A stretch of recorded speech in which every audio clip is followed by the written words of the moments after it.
Good evening, ladies and gentlemen. Good evening, colleagues.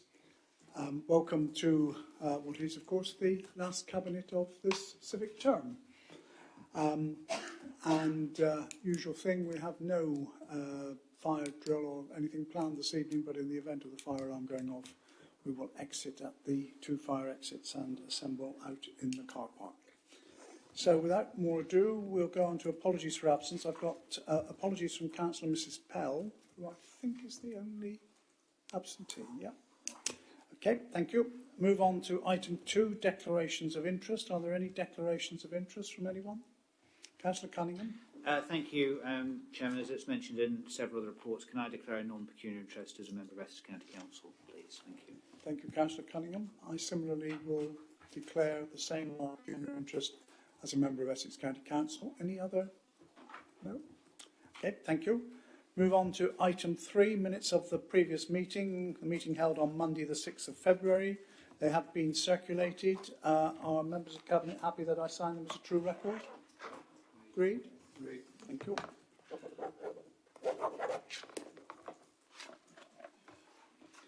Takes us on to item 4, public question time. There are no members of the public tonight who wish to pose any questions or make any statements. Move on to item 5 under overall strategy. This is the Council's annual plan for 2023-24, which you will find on pages 6 to 17 of your agendas. I'll briefly introduce the paper. The plan sets out the actions and performance targets of the Council for 23-24. They're under the 5 corporate strategy themes that we have: connecting people and places, enhancing our environment, supporting our communities, promoting prosperity, and delivering and innovating. And each of those, I think, are set out quite clearly in the attached document, showing the main achievements that the Council is saying it would hope to achieve. The other important part of this document, of course, is the key actions and how they will be measured. So it's not just a list of words, but how we will actually measure whether we do that achievement. Now, I know, colleagues, Cabinet members, that you have all contributed significantly with your officers into the formation of this document, but are there any points anyone wishes to raise or draw attention to at all? No? Okay. The recommendations are to approve the plan for 23-24, and secondly, to agree the proposed key actions and performance measures for the plan. Are you in agreement with that? Agreed? Agreed. Thank you. Right, move on to item 6, finance and corporate transformation. 6A, the third quarter performance report. Councillor McKee. Thank you, Chairman. And you'll find this on pages 18 to 51. I don't intend to go through them, just read a quick summary. This report sets out the Council's progress towards our corporate priorities as of the end of the third quarter, December 2022. At the end of December 2022, 21 projects are complete, 42 are on track and progressing well. 2 projects have an amber status. They are facilitate the delivery of a purpose-built medical centre in Civil. This continues to be amber due to the ongoing delays with the land transfer. The second is develop the Whittam Enterprise Centre, providing small industrial units for start-up companies and SMEs. It's now due to the planning pre-app identifying a number of planning constraints, and a revised scheme has been prepared. Market research is now required on the demand and values of the revised scheme. 1 project has been cancelled in the third quarter due to a project no longer being financially viable, bringing the number of projects cancelled through the life of the Bouncing Back Together plan to 2. The closed project in the third quarter was for drainage works at Braintree Cemetery. 9 performance indicators have achieved or exceeded target. 2 performance indicators have missed target by less than 5%. 2 performance indicators have missed their target by more than 5%. The key achievements in the third quarter. The Braintree Community Christmas Market was a success with over 80 market stalls selling a variety of crafts, foods and drinks. The all-day event had a live, festive entertainment, circus performers and a number of activities for all to enjoy. Recycle Week took place on October 17th to 23rd with promotion on our social media channels to challenge perceptions and myths around recycling and target contamination to improve recycling behaviours. Public consultation with local residents and users of the skate parks came to close, and the results will be shared in the fourth quarter and will help to shape the next phase of the project. The artificial grass pitch at Braintree Sports and Health Club has been replaced. During the October half-term, 6 clubs provided organised activities with 215 children attending. The Council, in partnership with Essex Police, Fire and Crime Commissioner, was successful in a bid to the Home Office for Safer Streets Round 4 funding, which has a focus on antisocial behaviour, neighbourhood crime and violence against women and girls as a designated area in Whittam. A new digital strategy now setting out how future challenges will be met and how technology will be used to deliver better outcomes was agreed by Cabinet in December. 75 affordable homes were delivered in the third quarter of the year, bringing the total for the year to 235. And I think Councillor Bowers may want to make a comment on that. I think it's quite some achievement in itself. The Housing Service also prevented 60 cases of homelessness in the third quarter through various interventions. 58 people accessed our handyman scheme. In the third quarter, 297 businesses contacted us for business support. This is quite a significant increase from the second quarter and is due to a business needs survey that was sent highlighting the work of the Council, and incidentally 91.9% of businesses surveyed said they felt proud to trade in the Braintree district. The Customer Service Centre resolved 66% of the calls they dealt with at first point of contact. There was also an additional section included in the report under the Enhancing Our Environment section, providing an update on the progress of numerous actions by the theme within our climate change strategy. I'll now turn to financial performance very briefly, which is, again, you'd expect from this Council, a very heartwarming good report. The Finance section report provides an updated review of the finance position for the quarter, examining latest forecasts for spending on day-to-day service provision compared to the budget. Also included is a summary of Treasury management activities, projected movements on the general fund balance, and a summary of spending to date on capital projects. The financial position for the end of the third quarter is as follows. The forecast outturn for the year at Q3 is a positive variance of £65,000. The projected change in general fund unallocated balance is currently a net addition of £428,000, giving an estimated balance as of 31st of March 2023 of £6.5 million. Actual spend on the capital programme was £6.9 million, of which £3.5 million was on the plaza, with £1.3 million on the Manor Street regeneration project. I'll take questions before I make the recommendations. Thank you, Chairman. Thank you, Councillor McKee. Any comments or questions from anyone? Councillor Mann. The 2 closed projects in the quarter, or one beforehand, Braintree Cemetery, the anti-flooding work, it's been dispensed with on cost grounds. How does that leave us with sort of overall burial capacity in Braintree?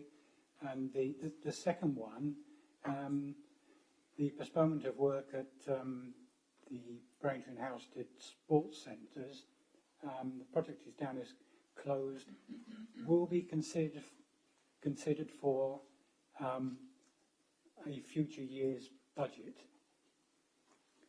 sooner or later? Thank you, Councillor Mann. I think I'll let Councillor, thank you, Wendy Schmidt answer the question about the cemetery, as it's in her portfolio. Thank you, Chairman. Excuse me. It won't cause us a problem because we weren't actually planning to do burials there. It was going to be more for cremated remains and memorials. It's sad, but these things happen. But at the moment, what can I say? We have sufficient space, which sounds sort of an awful thing to say, but we're all right. The same goes for the Bocking Cemetery and at Housestead too. And the second question, I think, was about Housestead sports provision. centre and Leisure Houston, Centre, I think that's and actually. Houston as well. Thank you. Councillor Tattersall. Thank you. Yes, thank you, Chairman. The leisure centres have been interesting. They've had a couple of difficult years, of course, with the lockdown and a reduced number of people. But the fact that the council agreed to an extension of their contract led to an extra, I think it's £1 million that got put into the leisure centres to upgrade the sporting facilities in there, and that's proving dividends because the footfall is increasing in those areas, and I'm assured that the number of people going swimming is on an upward trend. I don't think we're back to where we were pre-pandemic, but certainly the numbers are increasing, and it does hold out some hope on that. But together with the investment on the leisure facilities in the sporting areas, the fact that we've got increased number of people going through the doors, I think you'll find, Chairman, that the expenditure that Councillor Mann's alluding to will be included in the capital programme next year. Councillor Abbott. Thank you. On page 40, there's the performance for litter, percentage of land, which falls below acceptable levels.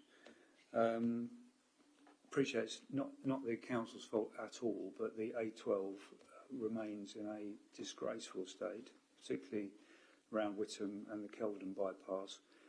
Has there been any progress on the discussions with National Highways and partners about how we can get a more proactive and effective means of clearing it, albeit that it's not the council's fault, but it does look absolutely terrible, and I would think it falls below any criteria for acceptability. Thank you.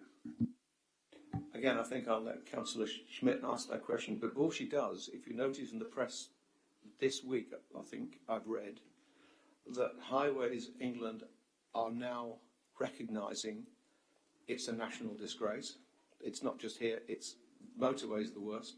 And there is I use the word plan, there seems to be an initiative and a direction of travel to encourage local authorities to use CCTV, particularly on slip roads and the like, and give local authorities, currently the police are the only people that can prosecute, apparently, on a national highway.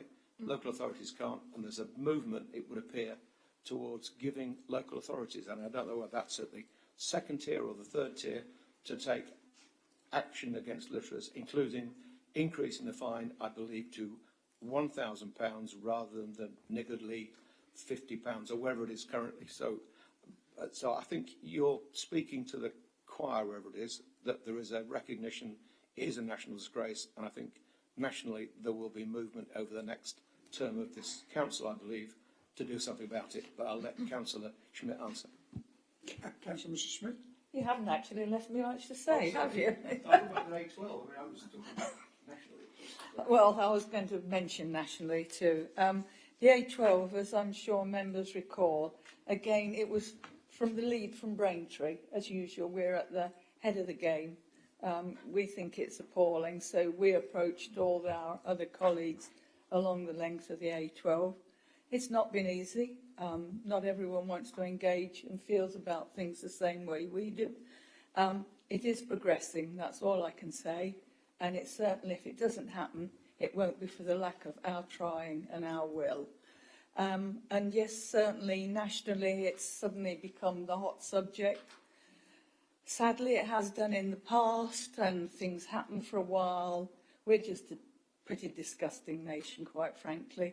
But as you know, whatever powers are available, BDC will always use them, always has, always will, which is more than can be said for other authorities.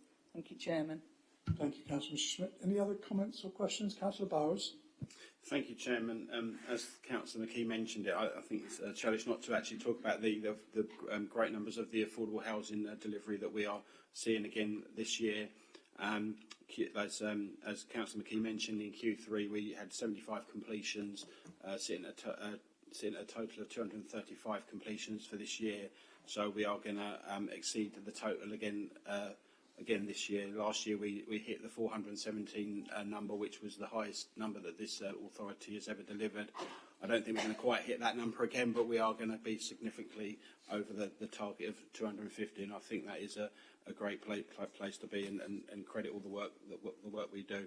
And just to mention that, I'm not going to go on to sort of stuff that's in my council report, but over the last sort of 4 years, since 2018 to January 2023, we have actually seen 1,280 affordable housing completions. So it actually just shows what this authority does do, what a record we've got, and we should all be very proud.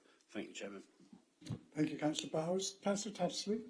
Yes, thank you, Chairman. I really wouldn't want to let this report slip by without making a comment about it. I think a number of local authorities across Essex would love the sort of performance indicators and measures that we are achieving quarter after quarter here. And whilst all the performance is pretty good, I think the financial performance is actually outstanding.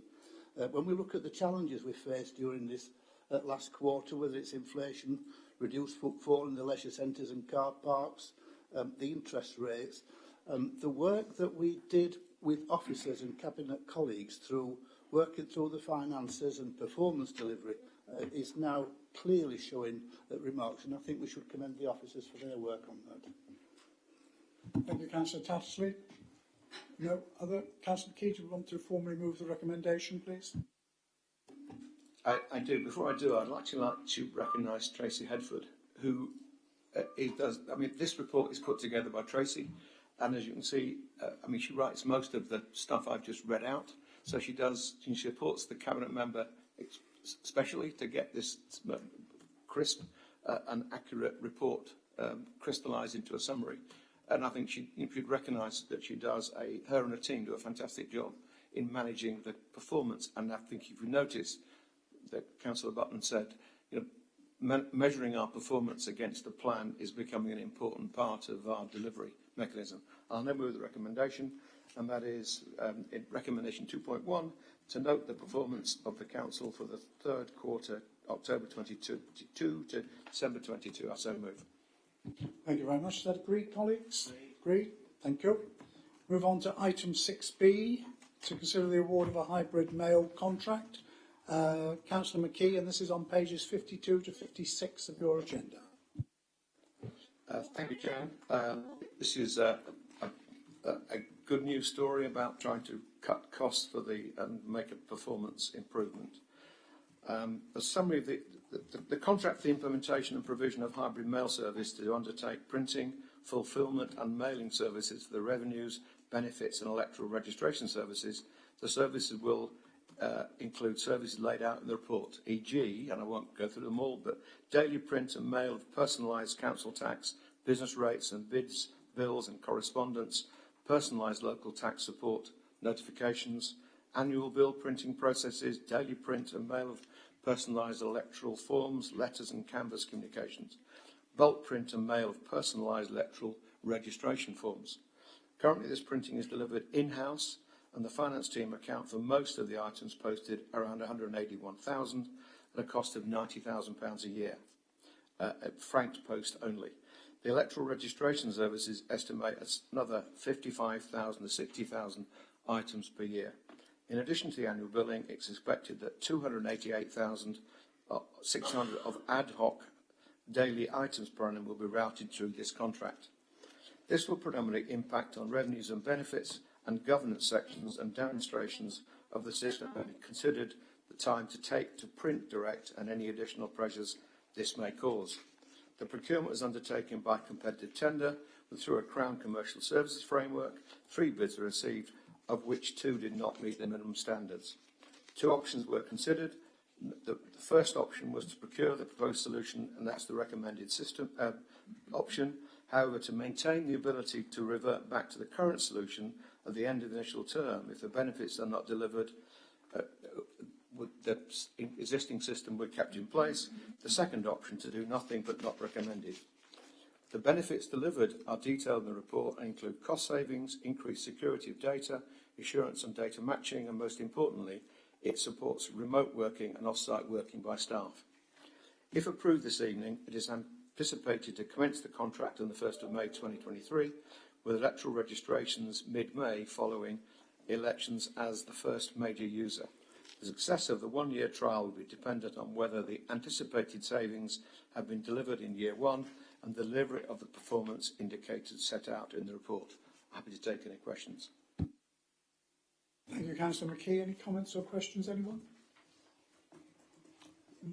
Councillor Tattersall? Yeah, just going. When I first started to see the word fulfilment in relation to postal services, it stretched my mind about what that all meant. But the fact that the postal services run behind the scenes without any great difficulty, we seem to have overcome the issues that we had earlier about some council correspondence going into Suffolk and other authorities, and the move away from paper towards paperless working has just happened, and I think all of us are grateful for the way that's worked very, very efficiently. Thank you. Councillor McKee? Don't see any other comments. I have a comment. Yeah. I think that the private sector, this is a fulfilment service that the private sector for quite a while have been using in this way.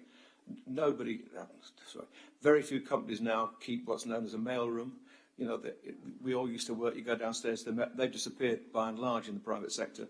They're now using this sort of service because it's more efficient, it's more effective, saves money, and actually the accuracy of the addressing and the way you can change documents quite quickly in electronic form and give it to someone that then produces the written document and gets it fulfilled is much better than hiring a bunch of staff in the organisation. So this is in line with what the private sector has been doing for some time. I'll move the recommendation to award the one-year initial term for the hybrid mail at a contract value of £257,600 to CFH Dock Mail Limited.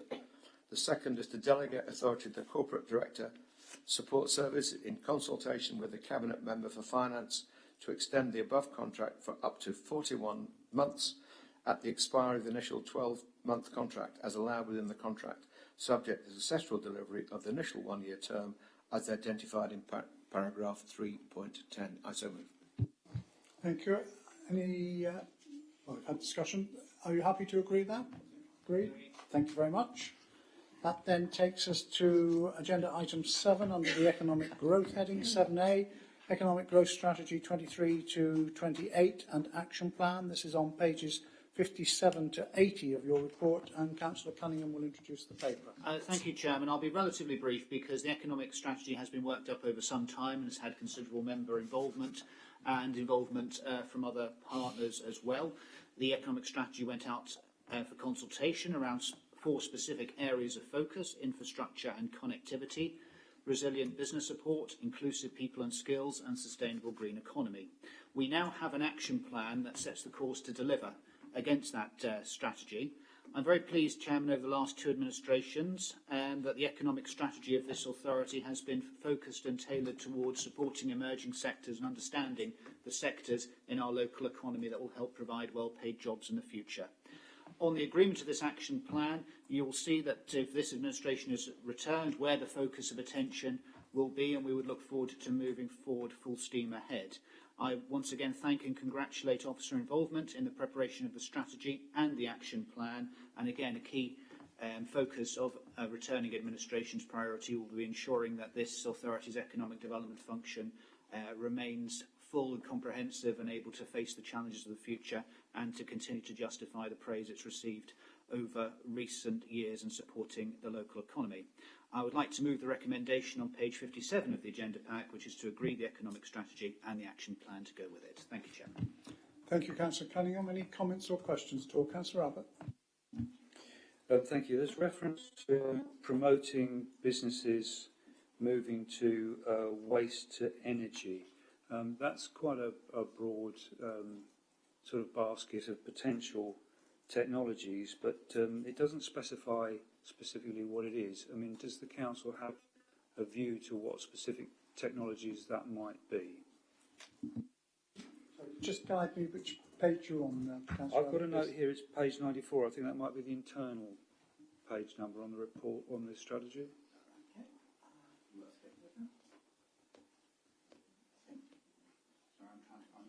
I'm trying to find that as well, Chairman. Bear with me a second.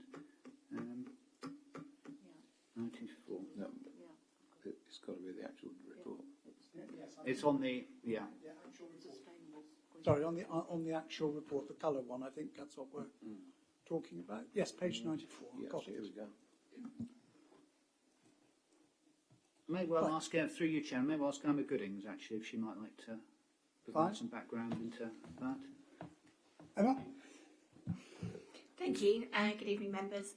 So we don't have any specific projects in mind at the moment. We've been working with the climate change team on that proposal, so we'll be working something up. As you can see, the timescale for that one is 1 to 5 years, so it's not necessarily a very short-term project, but we'll be working up some ideas on that one and bring them back to members in due course. Thank you. Okay. Any other? Councillor McKee. Sorry, I'll go to Councillor Mann first. And Councillor Mann. Thank you, Chairman. Very, very good report. Very full, very comprehensive. Just a comment. I was struck how underlying problems are very much the same as when I held this portfolio over 20 years ago. Things in some respects have changed, but we've still got ageing population, an imbalance we have too few of working age, too few in the working age group. We suffer a brain drain at 18, where most of our, not most, but a high proportion of possibly our most talented young people leave for employment elsewhere. We've still got a sort of a lower than average pay structure. We've always wanted to attract more high paid jobs in order to keep people in the districts with limited success. So in my day, the theme was poised for takeoff. I remember it well, and we haven't quite.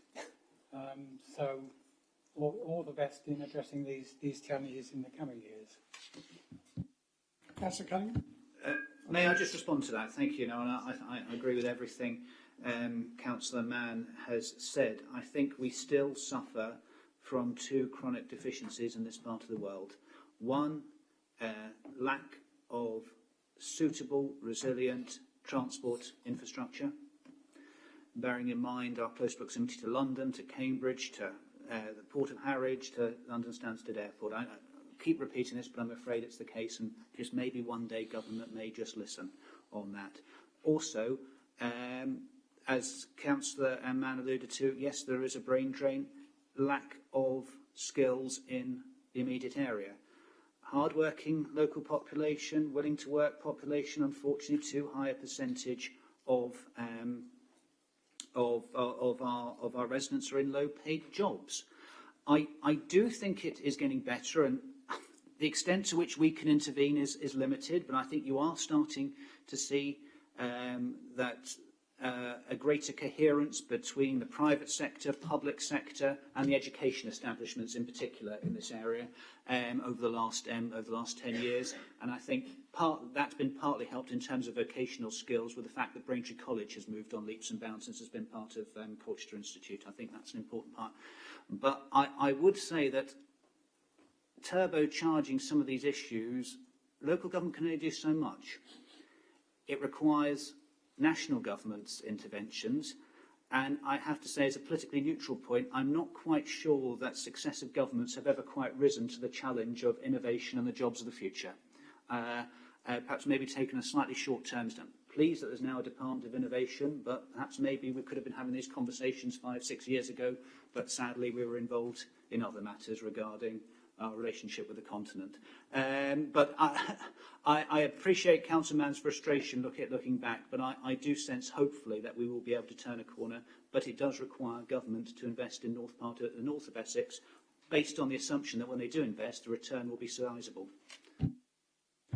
I would just ask that when you see in the next week or so, the expression of interest that will be going forward from Essex on devolution, you will see that skills features highly in that, a real view that skills could best be dealt with locally in Essex rather than away in Whitehall. So it's that may be the catalyst that might actually start to create change as well.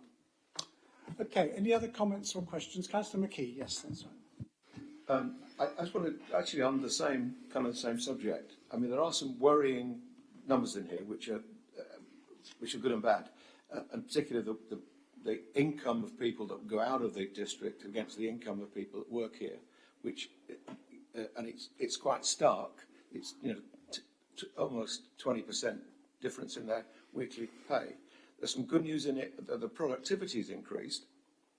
So, in a way, if you can capture the productivity gains and then increase those productivity gains will feed through into rising incomes. That's where it's always been the problem. And the other thing is, I think in this report there's lots of guidance about the industries that businesses we need to attract here, which are not the ones who I think we thought a year ago or 2 years ago were the right businesses that we should be going after. Construction is clearly not, for someone who is going in the street, life sciences. So we have guidances to attract the right people.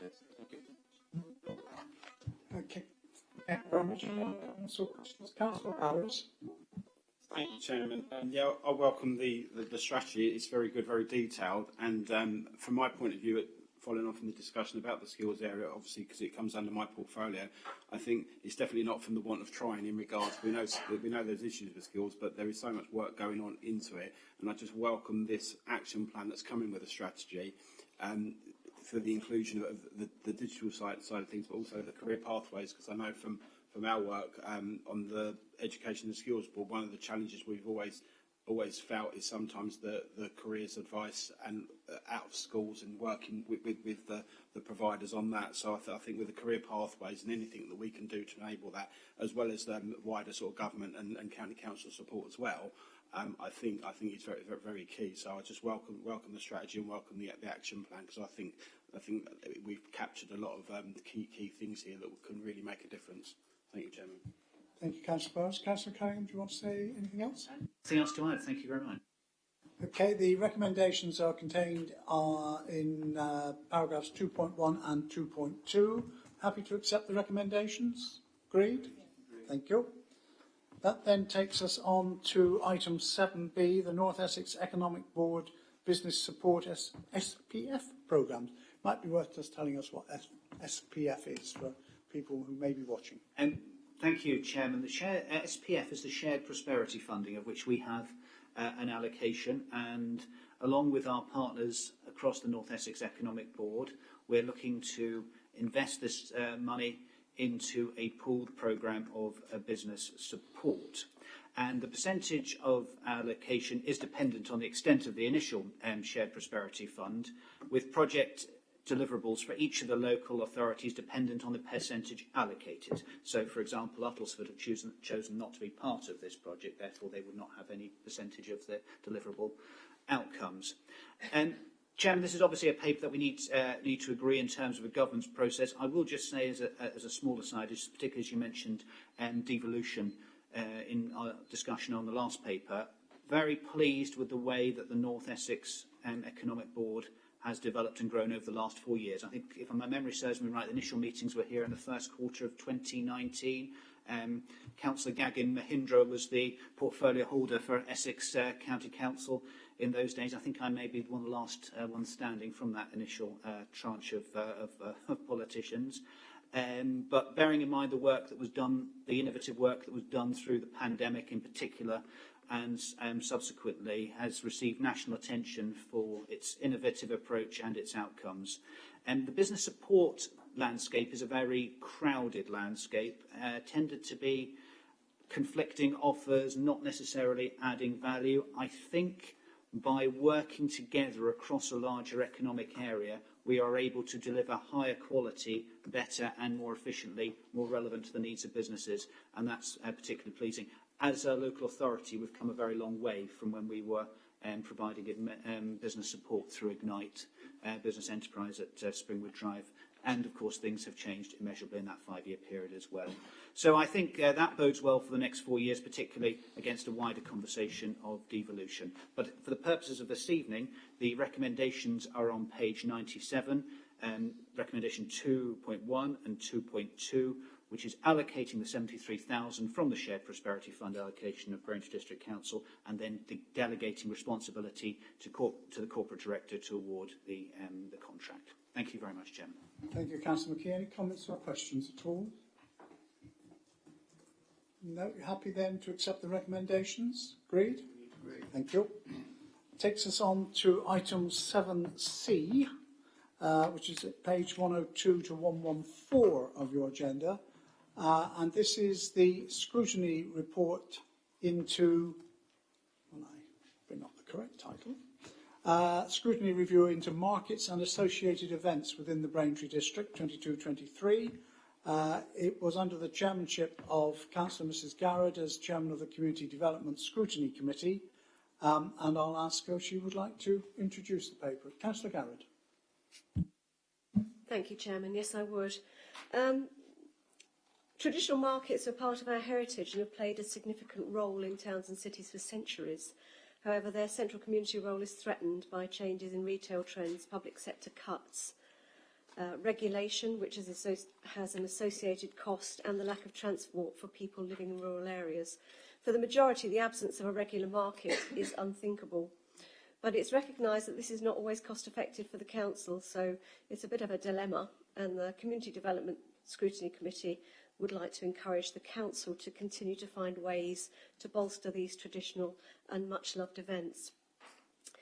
The terms of reference, we looked at how markets were regulated, the primary function including monitoring and compliance, the roles of various council teams, partners and outside bodies, impacts of the regular markets and the rather lovely specialty monthly markets that the council's been running. We had 3 evidence gathering sessions, and Steve Wilson, our operations manager, and Philip Taylor, the markets superintendent, gave us a wealth of knowledge, which was really informative because they work incredibly hard and have a lot of information that they get straight from the market traders and keep their eye on things during every event. We also heard from a market trader, Olivia Washington, and she trades in what she calls Olivia's Curiosities and Oddities, and she was a regional finalist in the National Market Traders Federation Awards. Councillor Tom Cunningham, our Cabinet Member for Economic Growth, also provided us with information, as well as other officers. We found that the rejuvenation of the town centre had a really positive impact. We found generally that the council has been very reactive and proactive and effective in supporting traders both during the pandemic and following the pandemic when they reopened in July 2021. Income has declined, and unfortunately some of the historic market traders had ceased their businesses, but the markets are very well regulated and organised. Within my recommendations, I think one of the things I wanted to pick up on is that the market industry is a significant employer at a local level, and that Braintree District Council continues to market and attempts to encourage and recruit traders and advertise, which they're going to do at the forthcoming job fair. I won't go through every recommendation. However, there are just a few that I will pick out just to mention. The footfall is a measurement that has been done in the past, and we would like that to be considered again if it becomes available at a reasonable cost, as it provides a key indicator of vitality and performance. The transport to and from Braintree Shopping Village had stopped for a period, and we would like that to be reintroduced, particularly on market days, as members of the public valued the free bus link service. It was also suggested that that the council reach out to smaller businesses who may not have considered selling at street markets, and they have done a wonderful job in promoting this on social media. We're very pleased with that. And finally, we've recommended that the council runs a public consultation to find out what is important to both customers and market traders, and that the council creates a markets and events strategy to provide a vision for the future and a strong framework going forward. And hopefully with this to be followed by a periodic review to keep in touch and implement adaptations. So I look forward to receiving Cabinet's response in due course. Thank you very much, Chairman. Thank you, Councillor Scarrett, and thank you to you and your committee for the report. As we're clearly on the cusp of one administration and another, the recommendations will not be dealt with tonight, but we are saying that a formal response to those recommendations should be at the next available meeting of Cabinet. Okay. Councillor Mann. Thank you, Chairman. Could I speak in support of recommendation 5? When Freeport was established, there were a whole raft of obligations that they had to give us as a factory outlet centre.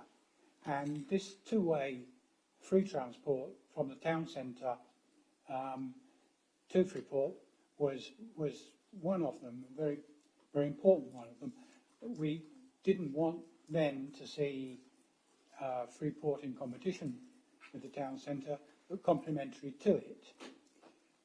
Now, in 2019, I think the then owners approached us and asked for this obligation to be lifted. Now, I'm unsure whether that was a suspension of the obligation or it was scrapped. It would be a shame if it was only to save the owners money, because the investigation's quite right. People did value very much the free link. It was well used, and it's been a matter of debate in the town ever since that he's gone, and it is now very difficult to access Braintree Shopping Village now by public transport, and the economic growth strategy, in fact, gives a tick to the shopping village as an important, very important employment centre. So we need it to succeed, and a restoration of that free service, I'm sure, would help, and that's something for the next administration perhaps to think of. Thank you, Councillor Mann. Any other comments or questions at all? No? I'm sorry, Councillor Van Dolken, didn't see you around the corner there. In the corner here. Thank you, Chairman. Very interesting report. A couple of things, if I might, and if I may start with a bit of a downer, a small one. On 5.8, paragraph 5.8, there's a chart of income and expenditure. There's no distinction between surplus in some years and deficit. There should be a parenthesis around the deficit, I think. Somebody might like to change that. Nevertheless, I wanted to ask, just broadly speaking, expenditure has been about £50,000 over the last 10 years per annum. Is that mainly staffing costs? If I could ask that. I'm not sure we will have that information. I'm not sure. I think Mrs. Goodings might be able to answer that better than me at this time. Yes. Okay, come in. Yeah, so I believe that is the expenditure on staff costs. I don't think this includes some of the extra additional expenditure we do on the street markets. Thank you. And May I just make another comment? The mention of farmers' markets is something that ever since I've been here, I've been talking about, and it's something I'd very much like to see promoted. It would be something different from other areas of Essex. I don't know that there is one, and I think it would be a nice thing for us to be a leader as we are in so many other areas. Thank you.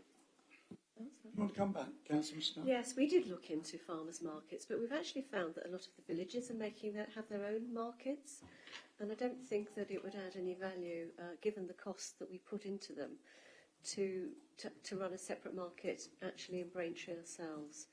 I know that the villages are doing a superb job, so but I just don't think it would add any value. I think there are other areas that we could expand into, such as antique markets, or, to have something a bit different now and again. Okay, thank you very much. If there are no other... Oh, sorry, Councillor Cunningham. Just to acknowledge once again the report, and an excellent report under Councillor Mrs. Garrett's chairmanship. And I think, obviously, as you say, we're just receiving today, but I would hope that whoever may be sitting here and responding to it in a new administration will find a lot of favour with some of the recommendations. I think particularly interesting the idea of some of our larger markets, particularly the Braintree market, actually helping support a network of local traders and how we can promote theirs as part of in the rural areas. I think there's some really good opportunities there, some innovative opportunities there, but I would have thought very sort of initiatives that could be easily delivered. So hopefully whoever is here in the next cabinet will be able to have a very positive response to what's an excellent report and some excellent recommendations. Thank you. Thank you, Councillor Cunningham. In that case, the recommendation is in 2.1. We're asked to note the recommendations from the Scrutiny Committee, and also to ensure that a formal response to the recommendations is given at the next available meeting of Cabinet. Are you all agreed? Agreed. Thank you very much. That then takes us on to agenda item 8, excuse me, under Planning and Infrastructure. And we have the Performance Management Scrutiny Committee's scrutiny review into Section 106 expenditure, which is on pages 115 to 136 of your agenda. And I'm going to ask Councillor Mick Radley, as chairman of that scrutiny committee, to introduce the paper. Councillor Radley. Thank you, Mr. Chairman. During 2022, the Performance Management Committee conducted a scrutiny of the performance of this council in delivering infrastructure expenditure coming from Section 106 developer contributions. The committee's report and recommendations are contained within the report tonight. In recent years, more and more Section 106 financial contributions are being secured to mitigate the impact of housing growth on our communities. Residents, quite understandably, have an expectation that these mitigations are delivered at or very close to when the houses are being built. The evidence presented to the committee demonstrates that this expectation is not being met. For open spaces related expenditure, for which BDC is responsible, unspent monies have been held for an average of 5.2 years, with some being held up to 10 years, with not being spent. Using the most recent data at the end of March 2022, there were 170 different open spaces contributions or similar, which were still outstanding.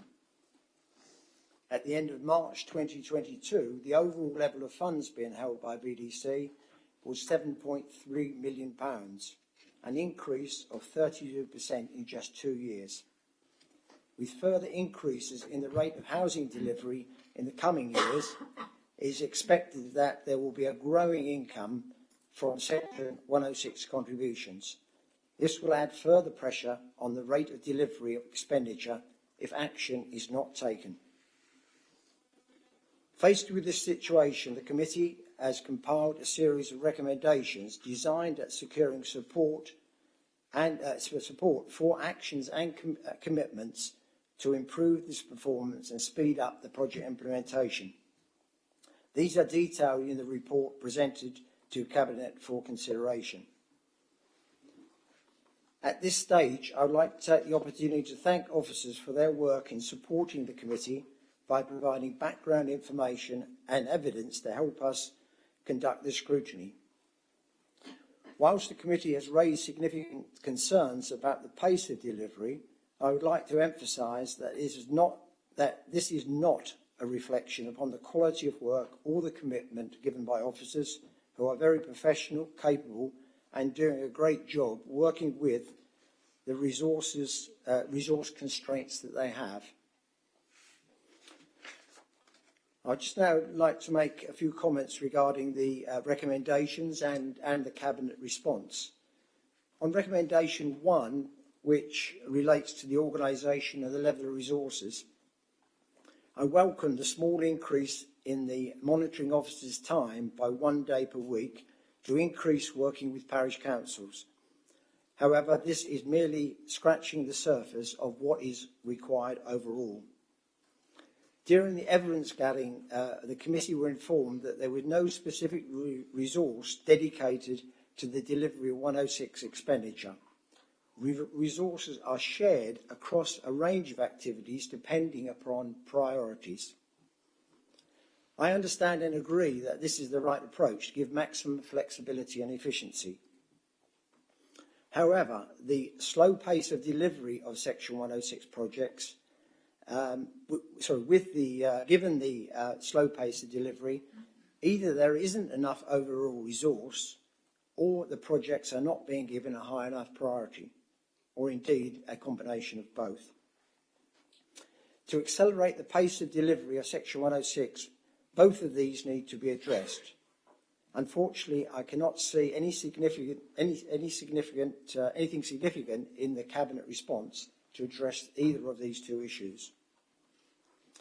I note the recruitment of a graduate last June, which obviously was a good support, but if that graduate or indeed others have significant other priorities, which has been the past experience, then this will not help the delivery of Section 106 projects. I'm also aware of the resignation of the senior landscape architect, and I would like confirmation that this post will be filled in addition to retaining the new graduate. I note some comments related to the potential change in government policy regarding Section 106. However, that will not impact implementation resources until many years later, and maybe even be more complex or resource intensive than the current processes. There is a backlog today and many more Section 106 agreements in the pipeline and others being added which will result in contributions being received in the coming years which will need to be spent. Unfortunately, the Cabinet response does not fill me with confidence that actions outlined will result in an adequate acceleration of the rate of delivery of Section 106 expenditure. I'll now jump to recommendation 4, which relates to establishing KPIs. This recommendation is based upon the principle of what gets measured gets done. Like all KPIs, these are intended to give focus to the topic and as a tool for driving improvement. This is a process used in industry which I'm sure all of you will be aware of. However, to make a difference, you firstly need commitment and actions to improve, and then a process to monitor that improvement to make sure that it is delivered. KPIs without commitments and actions to improve don't have any value. The recommendations are for 3 very simple KPIs to do just that. They are not difficult or time-consuming to calculate. You just need a list of the outstanding contributions, which is needed anyway for the infrastructure spending statement, funding statement. And then from that, you can make 3 simple calculations. Regarding the recommendation 5, the table sets out 3 simple targets against each of the KPIs. I understand the complexities of set out in the Cabinet response, but without some form of measurement, we don't know if improvements are being made. Other measurements may be possible, but will most likely add further unnecessary complexity to the process. If the Council is serious about making change, then some sort of targets will be required to ensure the improvements are being delivered.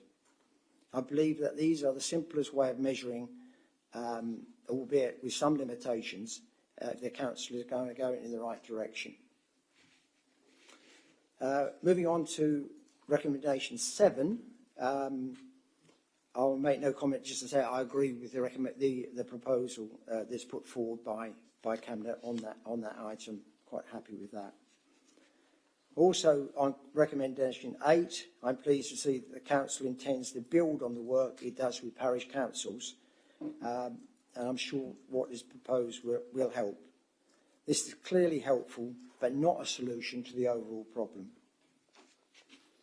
And lastly, on recommendation 9, related to the NHS contributions,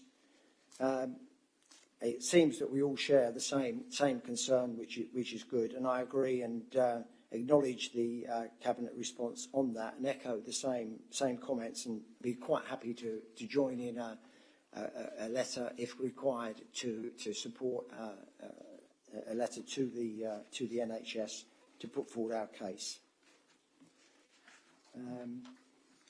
So, in conclusion, I'm quite disappointed by the Cabinet response to the committee's recommendations. The report clearly demonstrates that the pace of delivery is far from being acceptable, yet the responses do very little in terms of commitment and actions to address the situation. I understand the current financial constraints limits, but it limits what can be done. But with shared resources, there is also the question of priorities. I can't help wonder if this Council has overcommitted itself to other larger headline projects at the expense of delivering Section 106. This is a growing problem that will not go away in the short and medium term, and therefore action is required. I do hope that the Cabinet will reconsider and make a real commitment to delivery of Section 106 expenditure in line with the expectations of our residents. Thank you. Thank you, Councillor Radley. Councillor Mrs Spade, you wish to respond? Yes, thank you very much, Chairman. Thank you. I'd like to start by thanking Councillor Radley and the members of his scrutiny committee for their work on this subject, because it is a very complex subject to deal with.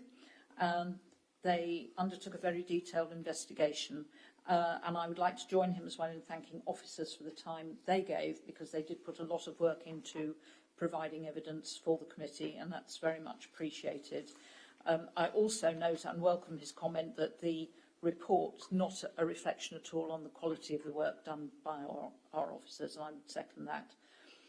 Now, I have, Chairman, as you would expect, I've taken a good deal of time to read the report and the recommendations put forward. I will go through them, some of them more sort of quickly than others. But before I do that, I just think I should point out that the proposed planning reforms by the Department of Levelling Up, Housing and Community, it's almost certain that when we get the detail of those reforms, that the Section 106 process, as we know it, will be very different indeed. I'm not saying it will disappear altogether, but I think it will be replaced by something else. We do expect it to be completely overhauled. So, and the indication are that the Secretary of State, Michael Gove, wants to get on with this fairly quickly once the consultation is finished. So I think before the end of the year, we could be looking at something quite different. I just want to make that point. With regards to recommendation 1 and the resourcing, I don't disagree with much that Councillor Radley says. We realise that there is an increased workload, and that is largely and very straightforwardly because of the increased number of homes that are being built, which brings forward more Section 106 agreements. So we recognise the increased workload on the monitoring officer. And what it does mean is that much of that officer's time is currently spent in monitoring agreements and ensuring that the funds come in, and it leaves little or no time to assist with supporting new projects, and in particular to giving support to parish and town councils. And I realise that that is a source of frustration for them. And we support the addition of more resources. Now, unfortunately, we're in a very different position this year to where we were same time last year, and there simply isn't money available in the budget for, additional staff members. The proposal that we've put forward, which is to allocate 1 extra day per week for the monitoring officer, will actually make a great deal of difference. It will enable that officer to provide more support to the parish councils, something which I know we're sort of struggling with at the moment. And this can be fairly easily accommodated at the moment. In the meantime, an officer from the economic development team has been providing some additional support on a short-term basis, and this is helping with current workload. But we are keen to see that the current Section 106 officer has that additional day a week. And I do think that Councillor Radley and his team would notice a difference with that. With regard to the landscape architect, that post is being recruited to. The landscape team are under enormous pressure at the moment. They're actually quite down on staffing. It is a national problem. Landscape officers and tree officers are incredibly hard to recruit to. It's not just us that's struggling with this, but we are doing our best to try and fill those posts. Realise that that's a problem at the moment. I'll move on to recommendations 2 and 3. I'll mention these. I'm going to take them together because they both revolve around unspent funds being held and delivery times. Cabinet accepts the points made. Officers do continually monitor the process and how funding is being spent. There are some points I'd like to make about delivery times. Parish council input is absolutely key in ensuring that Section 106 money is spent to their best benefit locally. And that means consultation with local community, also involves decision-making at parish council meetings, which don't always happen, every month. Not every parish council does meet that regularly. And they also, under the current rules, have to obtain multiple quotes for projects, which can take time. So I think what are quite often perceived as delays are in fact just part of the process. It takes a while to work through all of this. And then depending on the level of spend and the scheme, sometimes Section 106 projects have to come to Cabinet. So I don't think it's always that there are a delay, and I certainly don't believe that officers are sort of sitting on projects not doing anything about it. Sometimes the process is the cause. And finally, on that point, the spend of Section 106 money is quite often tied into the housing delivery rate. So particularly on larger schemes, the first tranche of Section 106 money isn't released until, say, the first 50 homes are built.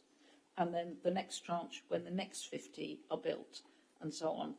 And of course, sometimes developers don't build straight away. So this all causes a delay, and officers are very mindful of this, and we have to be very careful that we spend our Section 106 money within the time limits. So we are conscious of that. But sometimes, I say, these monies, they're not all released in one lump sum, which I think is often the perception, particularly by town, parish councils and residents. They think it all comes in one lump at the beginning, and unfortunately, it doesn't. The KPIs, so recommendations 4, 5 and 6, they're really all around KPIs and targets. I take the point that's being made in the report, but broadly speaking, we don't feel that introducing targets allows for the complexity of the Section 106 process. We do publish our infrastructure funding statement, which we're required to do, and this appears on the website. It's a very detailed document, and it's a reconciliation of in-year spend, so it's only made at the end of the financial year. So whilst we recognise that members might like a more frequent update, that wouldn't necessarily produce an accurate picture of the Section 106 monies that are being held and spent. What I suggest is that a summary of those figures could be provided by the Cabinet Members' Performance Management Report, and this will be in addition to it appearing on the website. We're quite comfortable with doing that. With regards to introducing KPIs, all the local planning authorities in Essex were contacted, and none of them have targets in place, and there is a very good reason for that. It's around the complexities of the Section 106 system, which I've already outlined.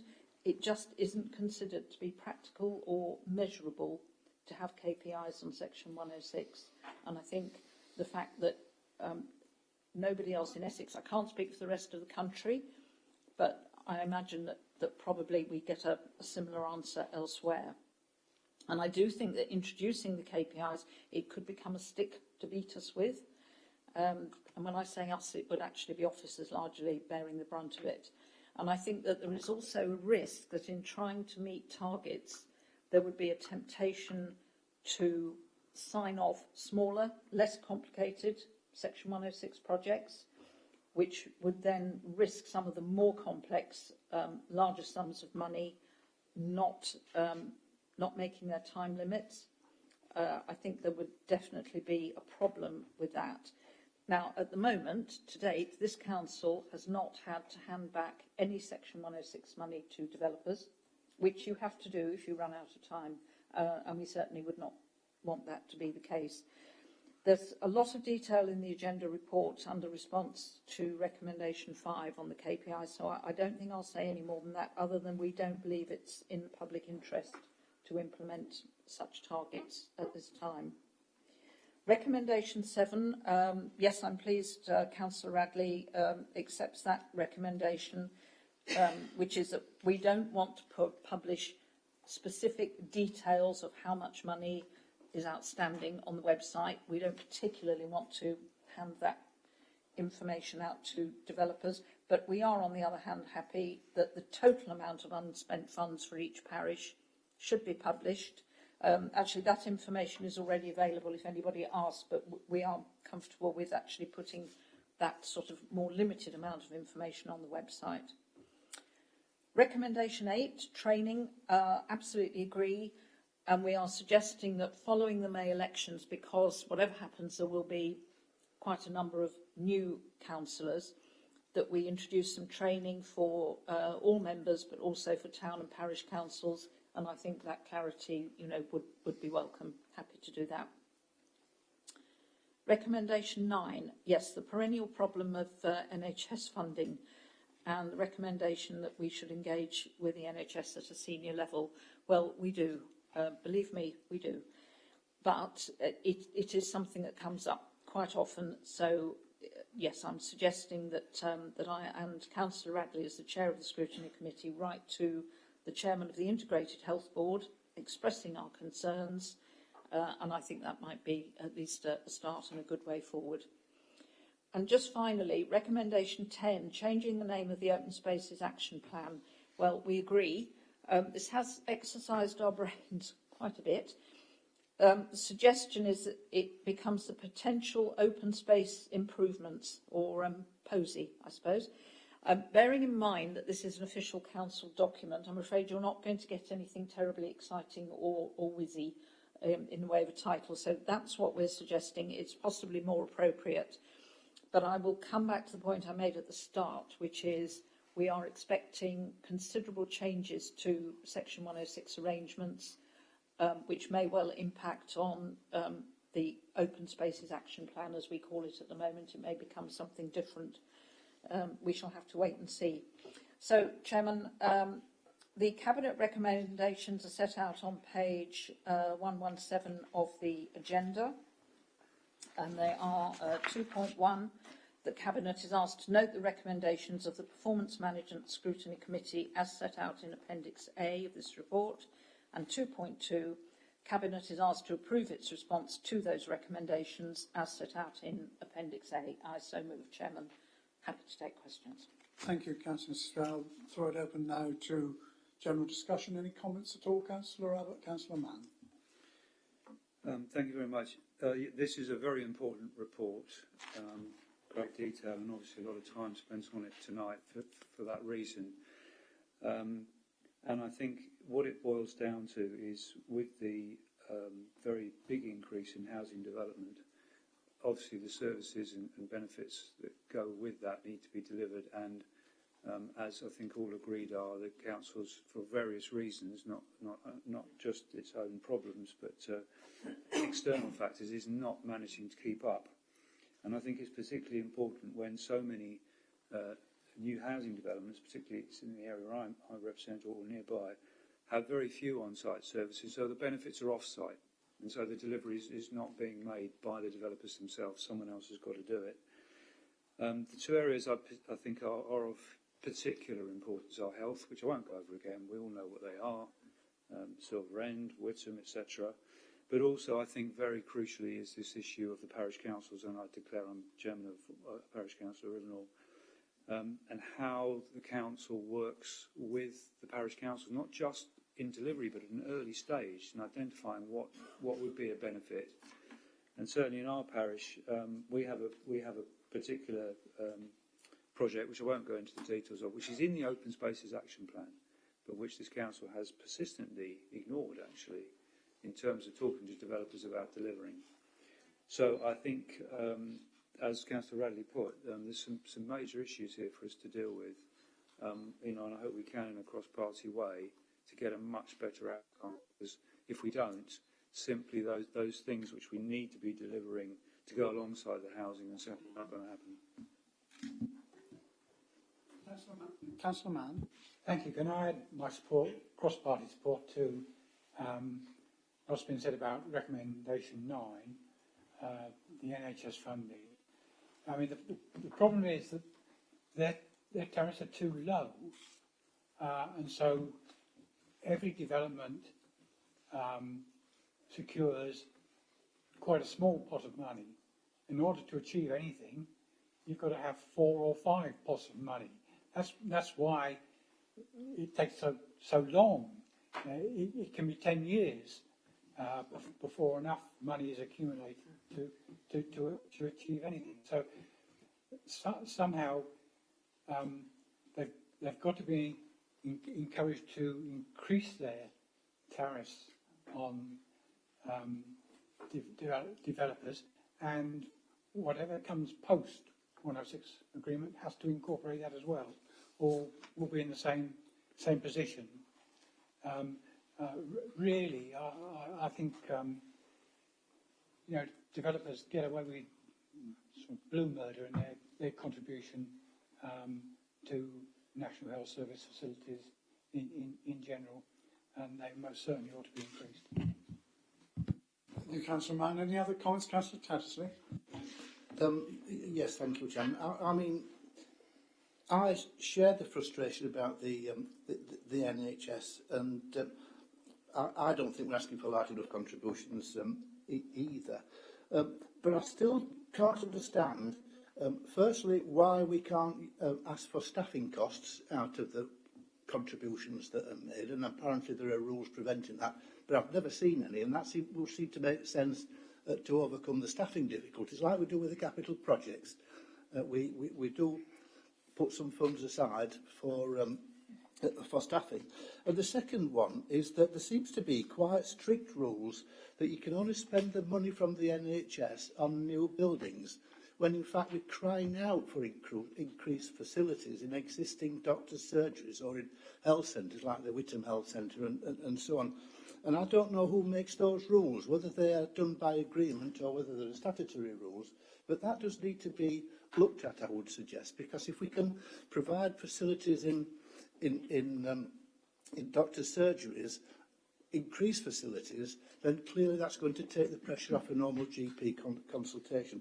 And ward councillors like me seem to bear the brunt of complaints from parish councils all the time. And the most common complaint that I get is that nobody seems to want to respond to emails.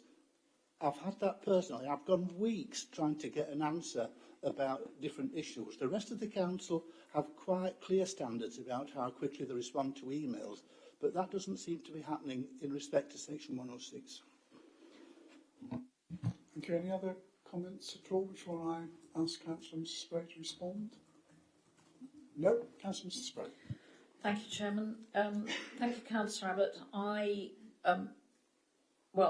agree, actually, that the level of support to parish councils has not been perhaps as sharp as it should be, but it is a resources issue. It's not that officers, are not aware of the help that is needed. It has come down to time, but I do believe, and I am assured by officers, that one additional day, which is all that is on the table at the moment from the monitoring officer, will make a difference. It will enable that officer to concentrate that amount of time on the support for the parish councils, and I do believe that will help.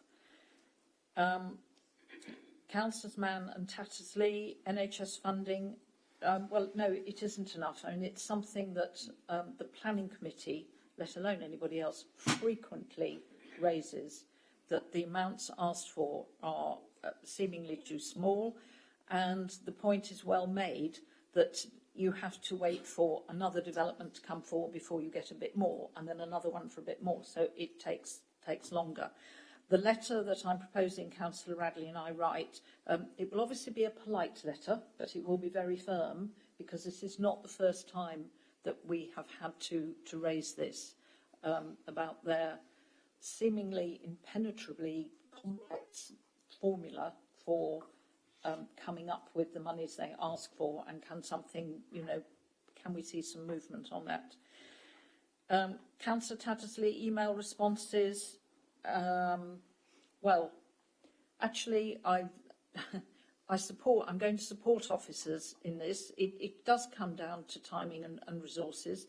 There are always two sides to every story, and I do know that sometimes it has been difficult for understandable reasons to elicit the correct response from some parish councils. Let me put it that way. Some parish councils are extremely good at coming up with the formula and getting the quotes, and some are less adept at it, probably because they've just had less practice. And I do think that the training that we're going to offer after the May election will help with that.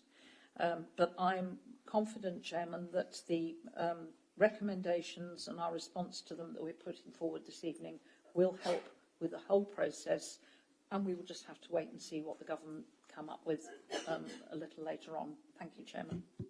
Could we just pick up on the one question that was raised? I don't know whether we can tonight, but I don't want to lose it.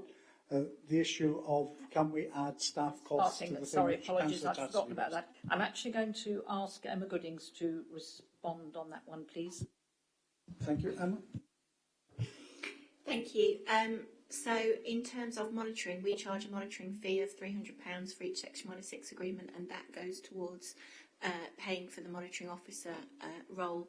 So that is on a sort of cost recovery basis. We have capital projects, and so officers, there is some recharge to those projects from officers, but it's always a balance between how much we can spend on staffing and how much we've got capital available to spend on the project itself. So that's a continuing balance that the team is working on. Yes, thank you, Chairman.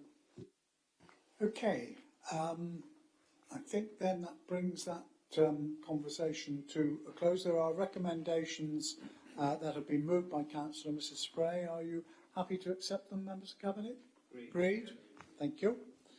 We then move on to item 9 under the Climate Change and the Environment heading, and item 9A, which is the Partnership Development Scrutiny Committee Scrutiny Review into Litter Management in the Braintree District 2022-23, and that committee was chaired by Councillor Mary Cunningham, who will introduce the report. Councillor Mrs Cunningham.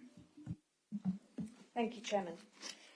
This scrutiny topic was assigned to the Partnership Development Group. It's the scrutiny review into litter in Braintree District.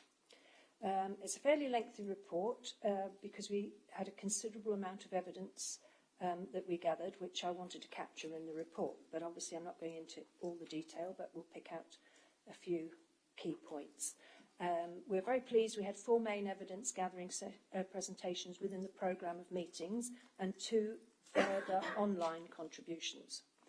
The first evidence gathering session was by the comms team, and we're very pleased that Ros Allam and Tanya Roberge, the officers who conducted that presentation, with between them a wealth of long-standing experience of dealing with litter campaigns in the district over a number of years, and it was quite an insight into what has been done in the past. Our second evidence gathering session was looking at the role volunteers play in litter collection, and we were very pleased to have Councillor Dobson, a parish councillor from Fearing, attended and gave an insight on how their group started up. And they take a slightly different approach. Instead of action days or litter picking days, they have a group of residents who have specific roads within the parish that they look after, and then it's an ongoing process. They're responsible for just keeping an eye and clearing litter as and when. It was also flagged up within Councillor Dobson's presentation, the particular issues with litter on the A12 thrown from vehicles on the Kelvedon bypass. Our third session was by Mr. Justin Wrench, who's head teacher of Great Bradford's Junior School. And that was a very interesting and detailed insight into how the pupils at the school, who obviously take the environment and litter picking extremely seriously. They have a committee of 12 9 to 10-year-olds called the Global Green Team, and they are responsible for, they come up with the ideas, and that, to me, for that age, they've gone over and above and beyond what you would expect, but they've set up all sorts of groups within the school for litter picking, both within the school grounds and actually in the area close to the school. They also deal with the environmental side too, and they're not slack at telling teachers if they haven't put the lights off, take them to task.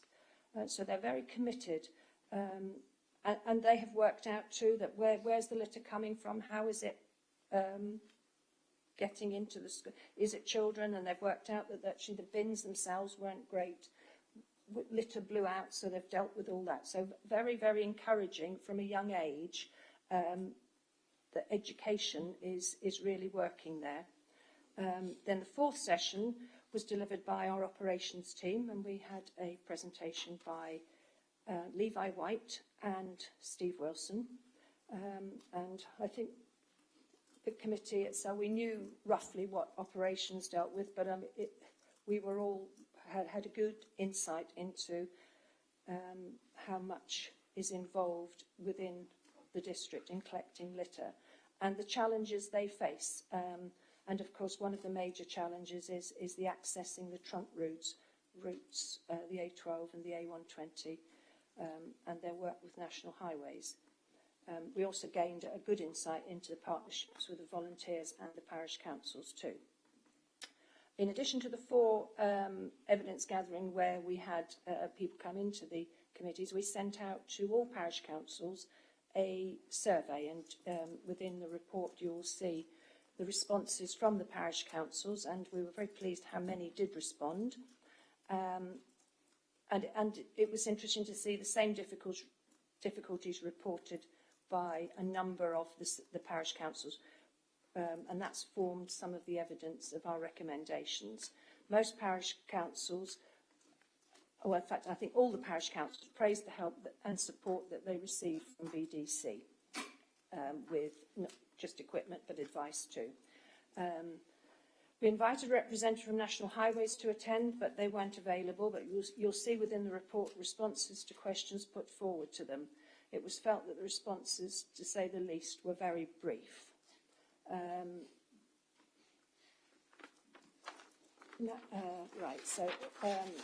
And overall, it was felt that the authority was doing a good job where it had control of its operations, and the recommendations relate mainly to those outside its control, particularly as stated. Good access to the trunk roads for litter clearing, and education and instilling a pride in our surroundings, both those areas that really are beyond the authority's control, but something that needs to be worked on. So the recommendations, we have 9, but I won't go through them all. I'll pick out a few. The first recommendation, which, recommendation 1, the operations to work closely with National Highways through their new committee, which I understand is neighbouring councils and Essex County Council. Cooperation to be sought from National Highways to give local authorities who are members of that committee better access to the trunk road network, the A12 and the A120, by means of programmed traffic management to carry out litter picking, along with any other regular maintenance work by other partners. And recommendation of the Cabinet member responsible for highways to raise the concerns with Essex County Council and National Highways and encourage them to attend to raise the profile of the issue and be solutions driven. And I think that we've heard that it's on both the A12 and the A120, the amount of litter is quite significant. And it's not just for our own residents travelling along those routes. It's a bit of a barrier to tourism, I think, and we want to increase tourism in our area. So we need to be robust with National Highways to have this help. I mean, they have a very good, it looks to be a very good litter strategy, but when you read it, not a lot of that relates to what we've experienced. So the second recommendation that I pick out was recommendation 4 was around education. So the Communications and Operations team, along with Cabinet member, to encourage Essex County Council, a portfolio holder, to invest in secondary schools to get the subject issues onto the education agenda and effectively engage schools in a litter reduction campaign to ensure that this agenda sits at the forefront of educational settings and young people's priorities. Because many of the responses that came back from the parish councils as well stated that they could see that young children were very keen and clued up on litter picking, but it seemed to wane as children got into secondary age.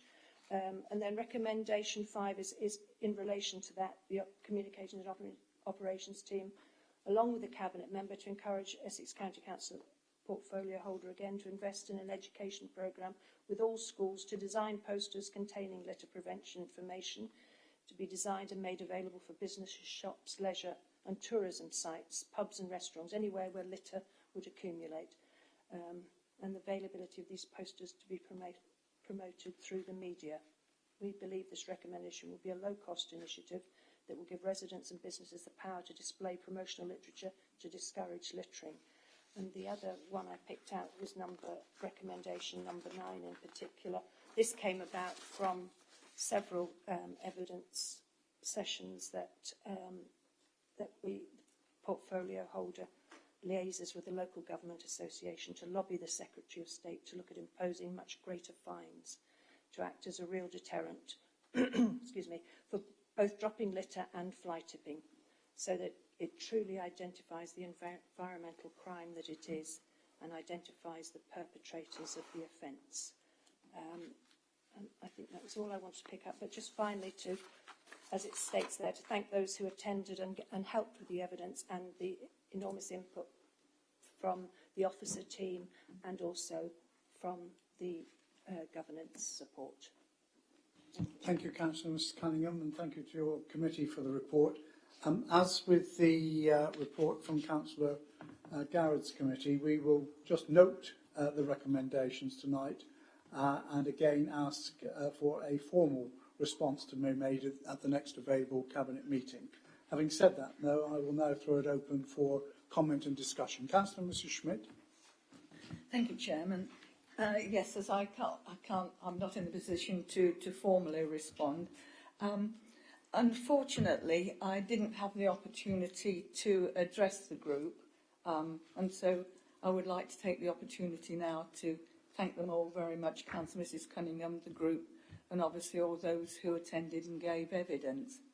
So, on a personal note, I know you had the excellent presentation from Ros Allam and Tanya Roberge, but I'd just like to draw out something slightly different that I hope that the next Cabinet may take note of.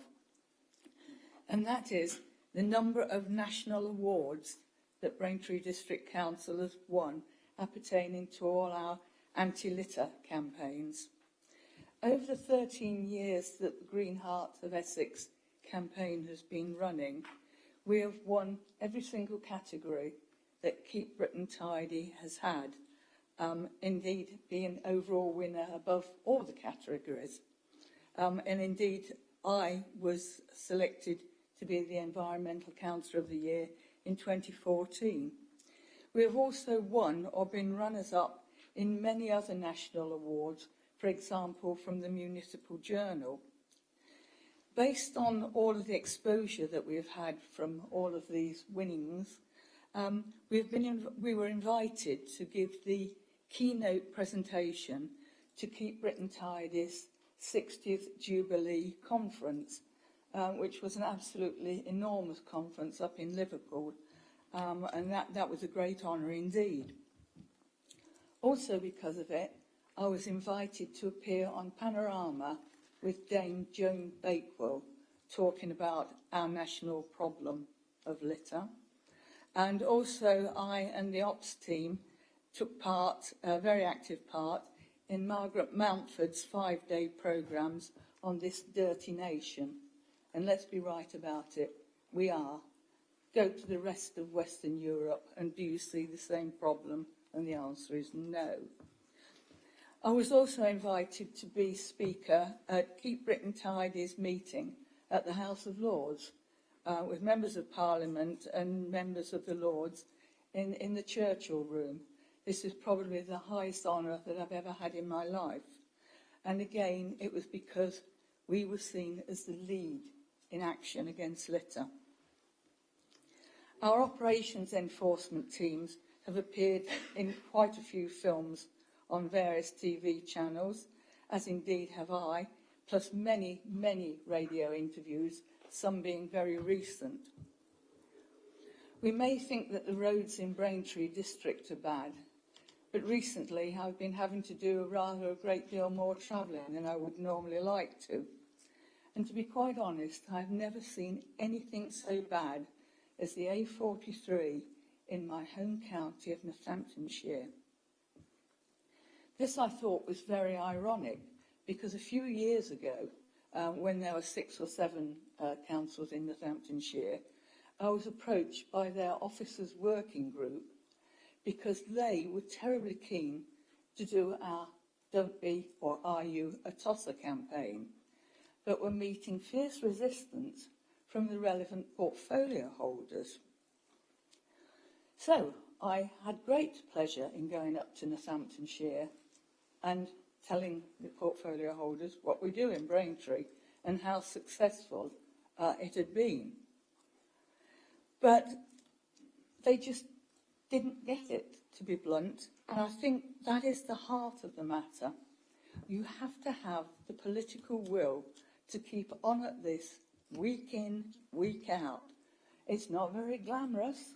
Litter, going out litter picking, talking about the disgusting things that you find. But to me, it is really vitally important. Some of them say it's because they can't afford it. It's ridiculous. Braintree District Council isn't full of money compared to other authorities.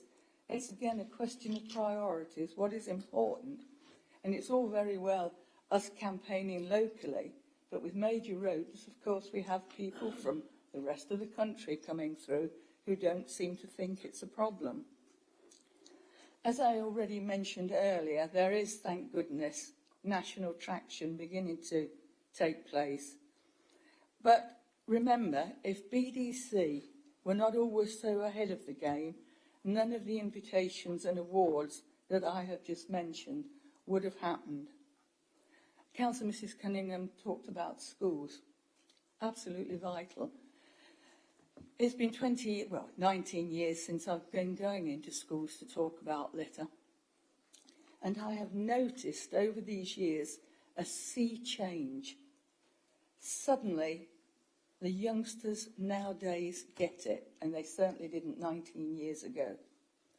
Their enthusiasm is the only thing that gives me hope for the future, because I think, whereas normally the moment they get into their teens, they forget about it, I feel that this generation really do get it, and they will carry it through, and that I most sincerely hope.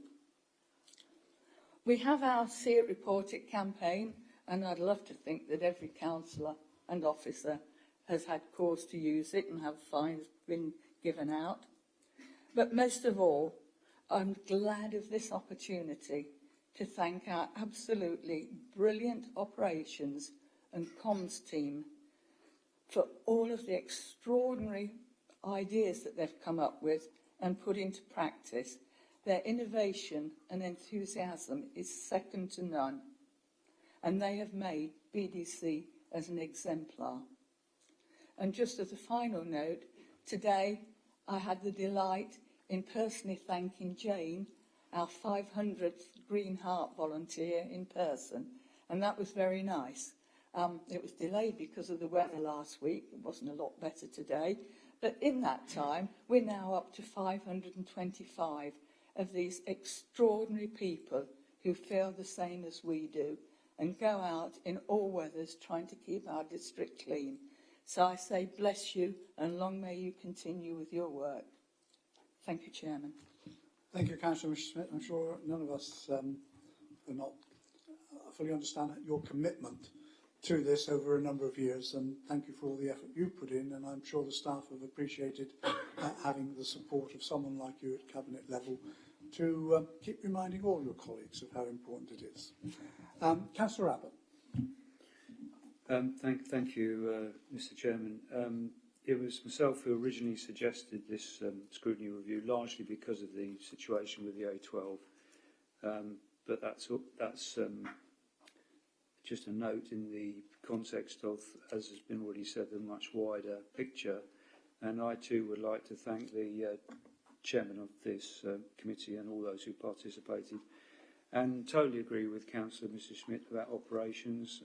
Operations are extraordinary at this council. Just about everything you ever ask them to do, they seem to be able to do it. They're fantastic. Appreciate this is going to come back at a future cabinet for detailed response. If I was to pick two recommendations to focus on, it would be the trunk roads. But in that, we need to bear in mind that, of course, the A12 is going to be a different A12, unless the government pulls the funding, within a number of years. So there's going to be a new 3-lane A12 in the south of the district, 6 lanes in total, 2 times 3. And parts of the existing A12 are going to be detrunked. So obviously the relationship there is going to change, but the litter, no doubt, will still be there. And then the second area I think is of great focus is fast food, and it's an issue I've been mentioning for a long time. It remains the case that there are a handful of fast food outlets which dominate when you look at the branding of what's on the verges, particularly at weekends. You go out for a walk and there it is, very predictable. I do think we need to be doing more. We need to be being firmer with them and not just having joint publicity. I don't know what we can do legislatively about that, but it is falling on the volunteers, as Councillor Smith said, who do a fantastic job, but also the taxpayer to pick up after the customers of these particular brands. I also totally agree about education. I too give talks, probably less than Councillor Schmidt, and I think primary school children are wonderful now. They have definitely changed, but something happens by the time they get to their mid-teens, not quite as receptive. Finally, Mr. Chairman, on the point of punishment, I certainly think that fines should be increased. But I don't know if it's possible. I also think some form of community payback in terms of the people who do it, particularly persistent offenders, being made to go out and clear some of it up. And one of the ones I would love to go out and see pick it up are the people who adorn hedgerows with dog waste bags. What that's about, because in terms of the environment, it's probably better to leave it there than do that. A couple of hours doing that, and they might not do it again. Thank you, Councillor Abbott. Any other? Councillor Tattersley? Yes, thank you, Chairman. Just reiterate that. I mean, it's an excellent service and one that we should be especially proud about, including, of course, the Clean team, who seem to be able to respond very, very quickly and to the satisfaction of an awful lot of people. And I feel the service that we provide is one of the best in the country, and I think Councillor Schmidt has given some pretty good examples about that. I just wonder whether we'd given any thought in your committee to the problem of mud and gravel on the road, which seems to come from building works and from farming activities. Now, I know that that mud and gravel and stuff isn't litter. It's a highway safety issue, and we certainly don't have the vehicles that can clean the central bit of a road. That's down to the county council with theirs. And I wonder if we've given any thought towards getting a service level agreement with the county council, because clearly local people, particularly on country lanes where this is a big problem in my sort of ward, would be able to would get the information quicker and would be able to respond quicker to that. But it's mud and gravel and stuff on roads, not necessarily litter. I've got Councillor Mrs. Spray, but I think Councillor Mrs. Schmidt might be coming back on that particular point. Please, Chairman, yes. Certainly, and I'm sure Emma will correct me if I'm not right on this, or Councillor Mrs. Spray, but on building sites, it's part of the agreement that they have to clean the roads, the mud and gravel or anything that comes out of the site. And certainly, because I've reported them myself, if a particular farmer is making a great deal of mud, then again, they are talked to and required to go and clean it up. So again, it is a question of, contact our team and they will be looked into these matters because they are health and safety matters, and that does fall under our remit. Thank you very much. Councillor Mrs. Spray. Thank you, Chairman. Just in answer to that, yes, it's part of the traffic management plan for all development sites, wheel cleaning to stop mud and gravel going onto the roads. That's quite true. I just want to say, I think it was Councillor McKee who mentioned a bit earlier this evening the increase in reports in the media on the amount of rubbish that particularly lies alongside motorways and main roads. Well, the Sunday Times have been running a number of reports on this for the last few weeks. And actually, in yesterday's Sunday Times, there was a report and a quote from National Highways, a proposal from them to install at various points along motorways and main routes extra wide-mouthed litter bins to more easily capture litter thrown from cars. Now, I actually had to read that several times to make sure that I'd got it right. I find that quite extraordinary. I mean, nobody should be throwing litter from cars anyway, but that's one of their proposals. I do wish that instead of coming up with brilliant ideas like that, National Highways might actually make more effort to clear the rubbish that is there. It is appalling. But yes, wide-mouthed litter bins so that it's easier to throw your rubbish in from a car. Thank you, Chairman. Thank you very much. Any other comments? I'd just like to remind Councillor Mrs. Spray that is exactly what we have done along the A120 and A131. So, as ever, National Highways are behind us, and I'm not quite sure how they would work on motorways. I don't think we're encouraging people to throw from moving vehicles, though, are we? We're actually saying when they get there. There are no lay-bys on motorways, so, But the yellow I read bins. the article. It's a wonder you didn't hear me blaspheming yesterday morning. Certainly the yellow bins have become a focal point, and hopefully definitely. Right, okay. Councillor Piscano, do you want to come back at all? Or are you happy that... I was just going to come back on Councillor Tattersley's. No, we weren't looking at anything other than litter. We weren't looking at mud or gravel or purely litter. Okay, members, are you happy to note the recommendations from the Partnership Development Group and provide a formal response at the next available Cabinet meeting? Agreed? Thank you. Now Chairman, move on. sorry, with your indulgence, I'd recommend members have a look at the trophy cabinet in the foyer on the way out. It's really lovely.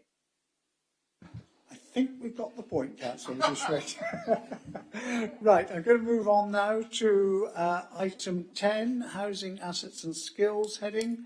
10A, to adopt the Healthy Housing Strategy 2023-2028, which is on pages 154 to 159, and Councillor Bowers. Yes, thank you, Chairman. I'm pleased and proud to bring forward tonight our new Healthy Housing Strategy for 2023 to 2028.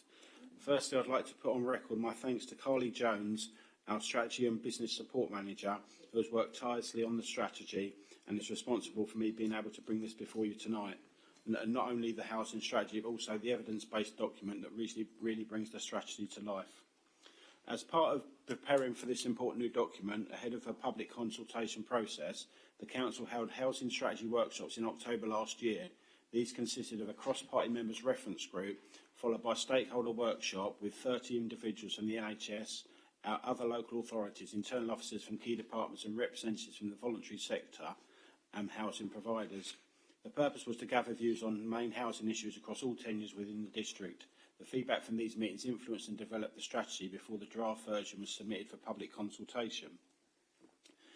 The workshops highlighted that meeting the needs and supporting communities, improving home standards, access to housing and affordability were priority areas to focus on.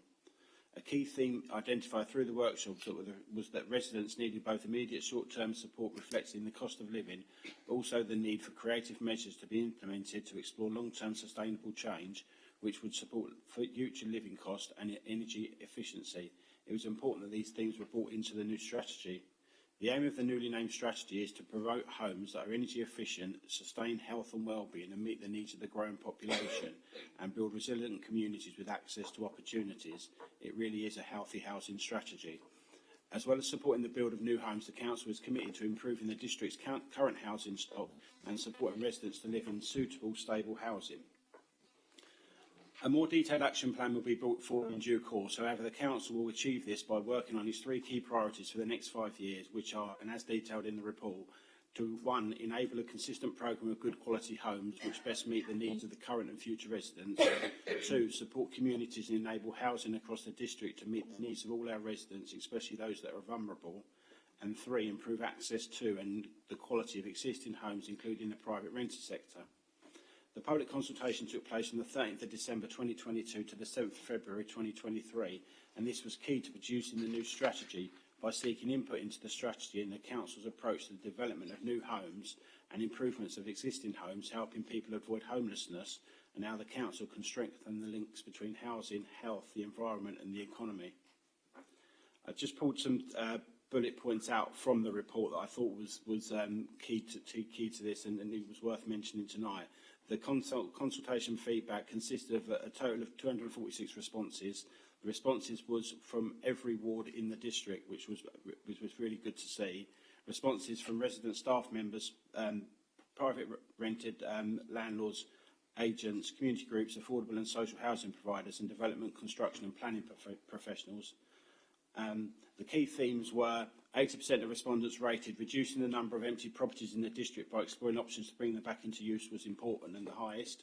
77% of respondents rated ensuring all new homes emphasise energy efficient was important, and building positive relationships with property owners and estate agents and working in partnership to deliver new quality affordable homes in the district were the least important priorities of the strategy. The recommendations from the consultation were to update the strategy to provide clarity around the local plan and neighbourhood development plans. The HHS, the Healthy Housing Strategy, can be used to inform and complement the production of future local and neighbourhood plans. Combined priority, exploring incentives to reach more people to help them access the private rented sector, and building positive relationships with property owners and estate agents to help improve routes into the private rented sector as the number one priority, or as one priority. Create a new priority, explore option to improve existing housing stock in the district using housing condition survey being undertaken by the Environmental Health and Actions from the Climate Strategy, and explaining terminology like vulnerable, affordable and healthy. The detail for the new strategy is highlighted very well in the report before you tonight, along with associated documents. Therefore, I'm pleased and proud to be seeking the adoption of the new healthy housing strategy tonight and ask you to support the recommendation in section 2 on page 154 of the report. The recommendation is that Cabinet considers and approves the healthy housing strategy 2023 to 2028 as set out in Appendix 5. Thank you, Chairman. Thank you, Councillor Bowers. Any comments or questions from anyone? Councillor Cunningham. Mr. Chairman, I think many of us are looking forward to the pre-election period for a bit of a rest, actually, the amount of items that have been churned out in recent weeks and the last few weeks and months of the administration. But I think, just to say, Mr. Chairman, an excellent strategy, really identifying the local needs, the challenges, the opportunities, and another excellent piece of work on a busy agenda this evening, Mr. Chairman. Thank you. Thank you, Councillor Cunningham. Any other comments or questions? No? In that case, you're happy to accept the recommendation put forward by Councillor Bowers to consider and approve the Healthy Housing Strategy 23-28 as set out in Appendix 5. Is that agreed? Agreed. Thank you. Now move on to item 10B, to award a contract for the planned maintenance works for the council's owned roads and car parks. Councillor Bowers. Thank you, Chairman. Each year the Council commissions an assessment of the condition of the roadways, paths and car parks within its ownership to ascertain the need for maintenance and repair. The purpose of this approach is to identify immediate and future requirements deemed necessary to maintain the safety and functionality of road and pathway services. By carrying out regular maintenance, the intention is to prevent unexpected, exceptional capital costs occurring that are not budgeted for. Whilst some repairs become necessary as the result of severe weather conditions causing undue deterioration in the main, this approach enables structured, informed expenditure year on year. In November 2022, Montague, Mayer McFarlane, consultant engineers, delivered a report detailing the condition of roads, paths and car parks across 25 locations throughout the district, detailed within Appendix 1 from the report. Inspections carried out by Montague, Mayer, McFarlane have identified 10 sites that require emergency repairs and maintenance to be carried out. The bill of quantities identifies the specific works recommended in each case. Tenderers will be invited to submit their pricing for 2 lots. Lot 1 will define standard costs, which could then result in further allowable costs occurring once the contractor starts on site and delivers unexpected additional elements to tasks. This will take cost control away from the council, and Lot 2 is there to give the option of the contractor to state in their position for them to absorb the risk of cost differentials cropping up. The detail regarding this is contained in the comprehensive report, and I'm seeking Cabinet approval for the recommendations in section 2 of the report. These are 2.11, note the procurement of the planned maintenance works contract for the council's own roads and car parks with a budget of 250,000 with an additional 10% contingency, and 2.1.2, authorise the Corporate Director for Growth to award the contract to the successful bidder following a tender process utilising the EPH framework PROC 21 0108 footpath road repairs and replacement. Lot 2 civil engineering contracts provided the orders within the agreed budget. Thank you, Chairman. Thank you, Councillor Bowers. Any comments or questions from anyone? No? Are you agreed to accept the recommendations? Agreed? Agreed. Thank you. That takes us on to item 11 under Operations and Commercialisation, and 11A, Parking Strategy 2023-27 and New Off-Street Parking Places Order. Councillor Van Dolken. Thank you very much, Chairman. The purpose of this report is to approve a parking strategy which sets out the Council's approach to the provision and overall management of parking across Braintree District during the coming 4 years, 2023 and 2027, replacing the last update in 2018. May I first say that both pieces of work are predictably excellent and comprehensive and up to the usual high standards of the Operations Department. Colleagues will, I hope, have been able to read the report, but as with addenda, it extends to 32 pages or so. I won't dwell on detail. Instead, draw your particular attention to the proposed parking tariff at Appendix 3 and the action plan at the end. One of the key issues around the changes in parking fees is the loss of £200,000 of income, annual income, since COVID, and the changes in shopping and employment patterns of which we're all aware. Some of the actions arising from the strategy require an amendment to BDC's off-street parking places order, the OSPO, before they can be introduced, and so authority is being sought to commence the statutory process to make the necessary changes. Other highlights include a review of the car parking tariff, which was last reviewed 5 years ago. Seems a long time. A move towards cashless-only system of payment in the pay and display car parks, which will greatly reduce the large costs of vandalism and theft, plus allow users the benefit of being able to top up their parking stay remotely with their phones. In addition, the installation of more EV charging points, and a proposal to withdraw the 10p after 3 p.m. concession. So the recommendations on pages 149 and 150 are, there are 7 of them, and that the Cabinet, first of all, approve the parking strategy and the action plan, that it approve the proposed revised parking tariff and structure with a view to it coming into effect from June the 1st, 2023, following consultation. 3, that Cabinet agrees to introducing free parking for blue badge holders, something which is quite prevalent around Essex, as we found during the benchmarking. Point 4, the Cabinet agrees to withdrawing the 10p after 3 concession, in particular because it's not compatible with cashless parking. Number 5, gives authority to change parking tariffs and other allied issues. Number 6, authorises the Operations Strategy and Policy Manager to take steps to make a new OSPO, off-street parking order, in accordance with this report. And 7, agree that in the event that representations are received regarding the making of the new OSPO, authority be delegated to myself as a relevant Cabinet member to consider them and determine whether the order should be confirmed with or without modifications. I felt it worth also just spending a few seconds just highlighting a few of the main issues, some of which I have raised, but which were taken into account while the updated strategy was put together. First of all, as we are all aware, even here at BDC, the way of working has been transformed over the past few years, i.e. travel to work. Excuse me. Cashless parking and shopping generally is becoming much more prevalent. I mentioned as well the demand for parking in Braintree district and indeed across the country, we understand, has declined, leaving us with a gap of £200,000 in the budget. There is increasing demand for EV charging facilities.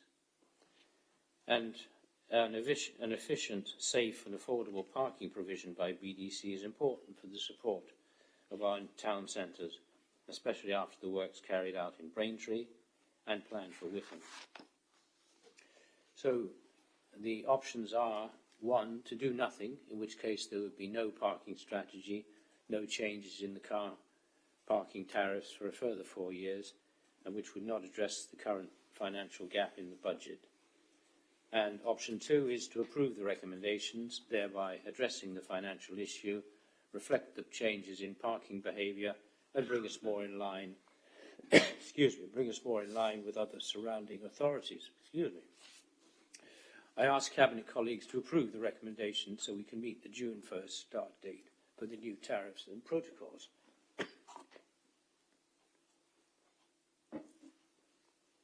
So I commend this to.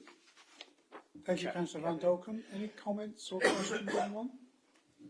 Can I just say how pleased I am to see recommendation 3 and also Councillor Hensman being here this evening, who has bent my ear, I think, on several occasions about introducing free parking for blue badge holders, which we used to have until 2014. But I'm delighted that you've had a look at it and do that, and I'm sure Councillor Hensman will as well when he reports back to people who have been very keen on us introducing that. Any other comments or questions? Councillor Tattersley, Councillor Ritchie first, then Councillor Tattersley, and Councillor Mann.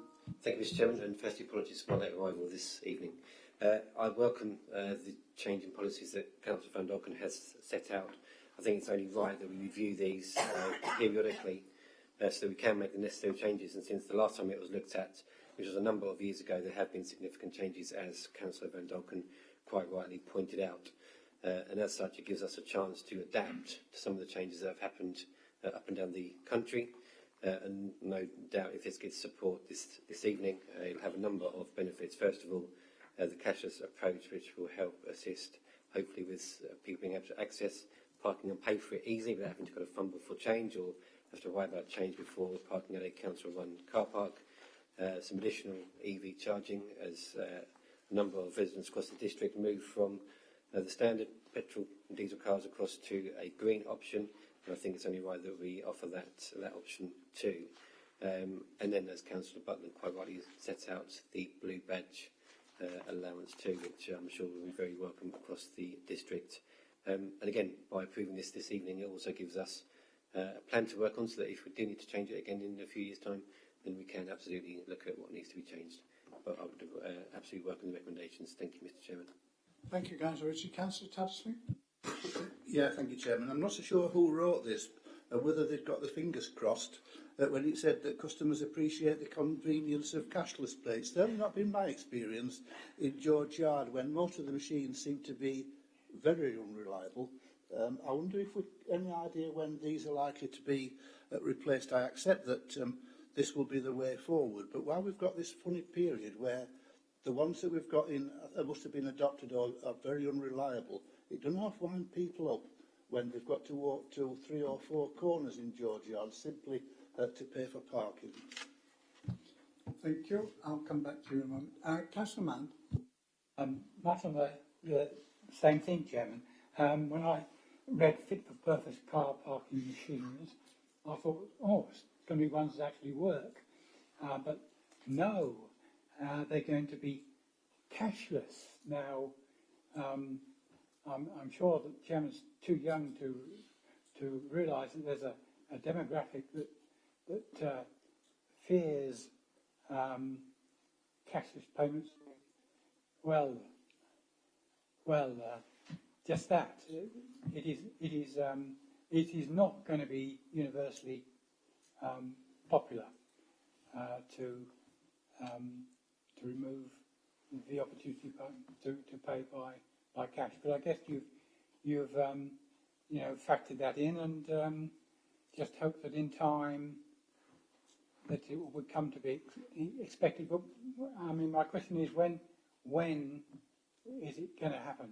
I mean, it is happening in some areas now, I know already, but when will PDC's car parks go cashless? Thank you, Councillor Mann.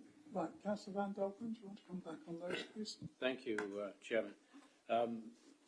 As regards the functionality of the existing machines, this is, of course, understood. And unfortunately, the company which services them is, for their own reasons, not as available in our area, but they are going to be phased out. And again, that's nothing to do with them being cashless or cashed, because as we know, they offer both systems at the moment.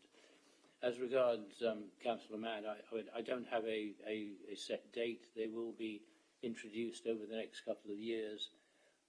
Those of you who've been in Victoria Square or at the Plaza may have seen the machines there, which are, a new generation, and they are much easier to use with a card. So I think we're going to move on from there. Okay, any other comments or questions? If not, there are 7 recommendations before us this evening. I think that's right. Yes? Are you happy to accept those recommendations? Agreed? Thank you. Right, that takes us on to item 11B, street sweepings arisings framework contract, which Councillor Van Dolken. Thank you, Chairman. I'll try not to cough through this one with the street sweepings arisings.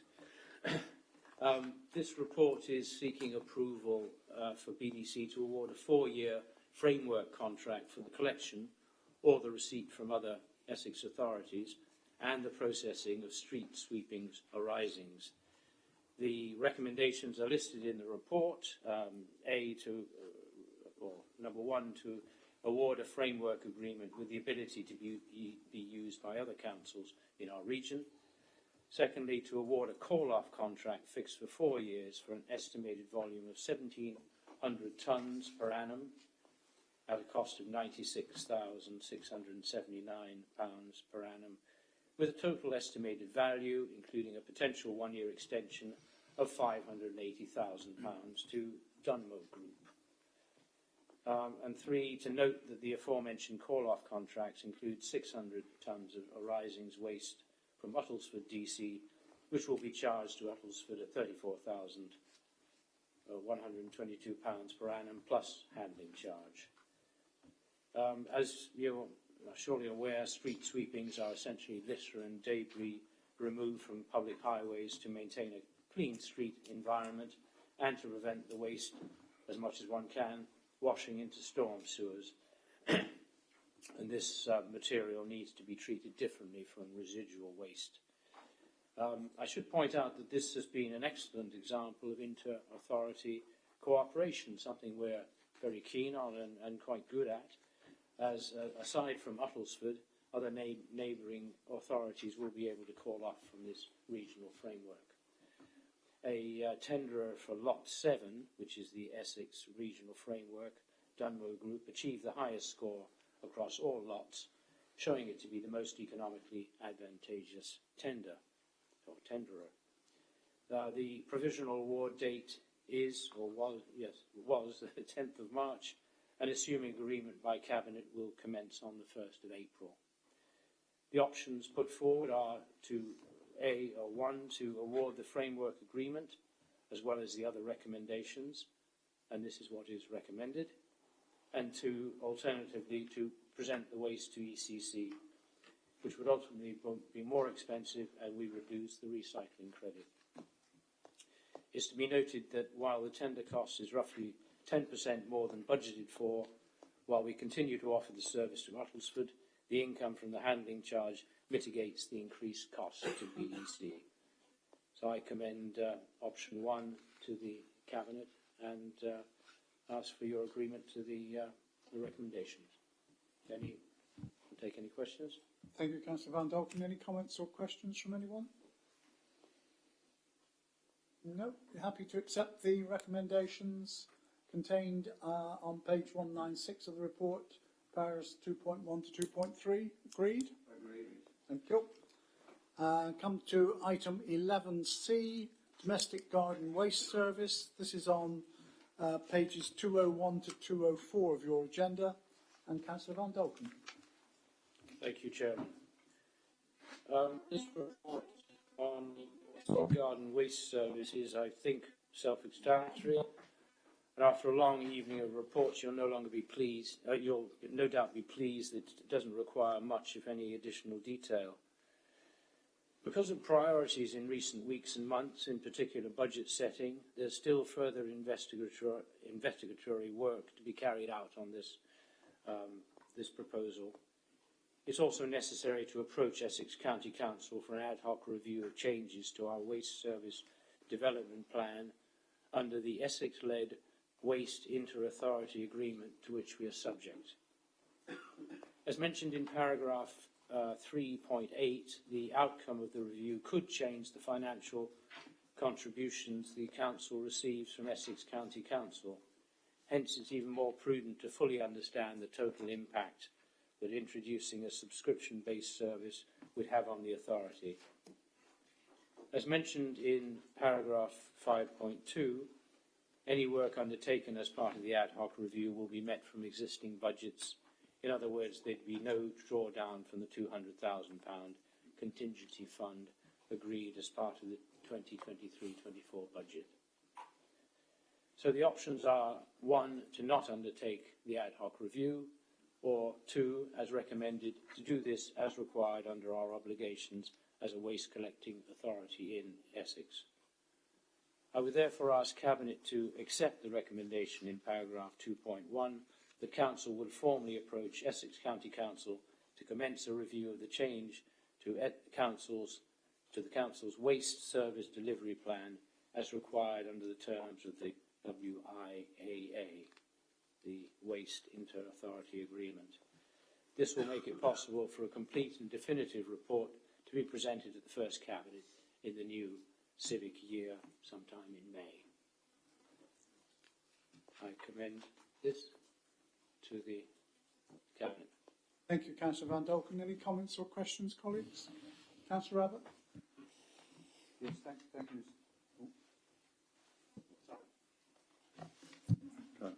Thank you, Mr. Chairman. So it had been our understanding that this meeting tonight was going to make a decision on the actual implementation of the new policy from April 2024. That was the dates that have been suggested. Cabinet members said that it's going to be the review is going to come back to the May Cabinet after the elections.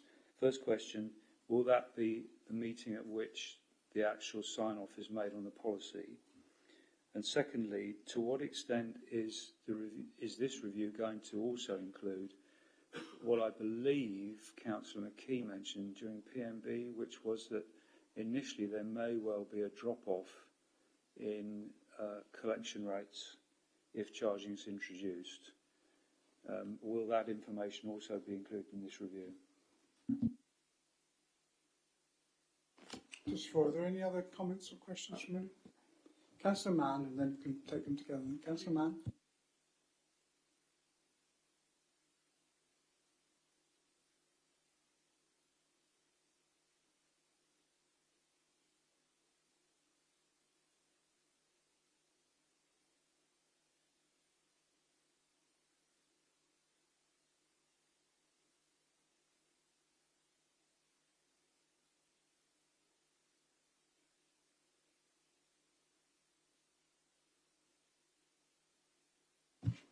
I think it means exactly what it says. We haven't taken a decision yet. I know some publicity has gone out through various doors saying a decision has been taken. No decision has yet been taken. So it is potential. That's not to say it won't be taken, but no decision has yet been taken. Okay? And clearly, who sits around this cabinet table in May? Who knows what the decision might be? Clearly, there will be whoever is around here will need to weigh up the cost to the overall budget of the organisation against other measures. So, yeah, but we can't, as Councillor Van Dolken said, we do need to get these other things in time to do it, and we've just felt that to try and rush things at this stage was not appropriate. But I hand over to Councillor Van Dolken to pick up the point Councillor Abbott made. Thank you, Chairman. As regards the first point from Councillor Abbott, in terms of a report in May, it's impossible to say, but I would imagine that if we get the results in time, that there will be a report drafted and a decision will be possible to make. But I'm not going to say that at this moment. I'm not going to state that. The reduction in recycling, I think it was myself actually that may have given that indication, and I don't think it would be inconceivable that if not everybody takes up the service, that there will be less collected. Less collected by ourselves.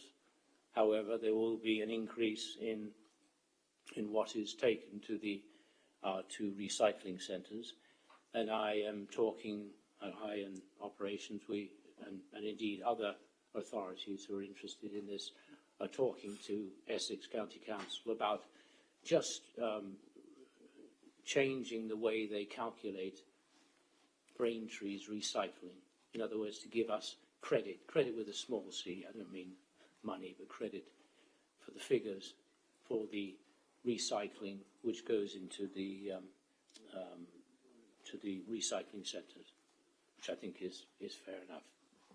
I think the other thing I would add is, of course, it's not as though we are the leaders in this. There are 270-odd authorities ahead of us who have done it, and of course also and a number of those in Essex, and I understand shortly to be joined by 2 others in Basildon and Colchester. So we will have a lot of experience to draw upon in terms of, was there an initial fall-off? I would imagine it would be.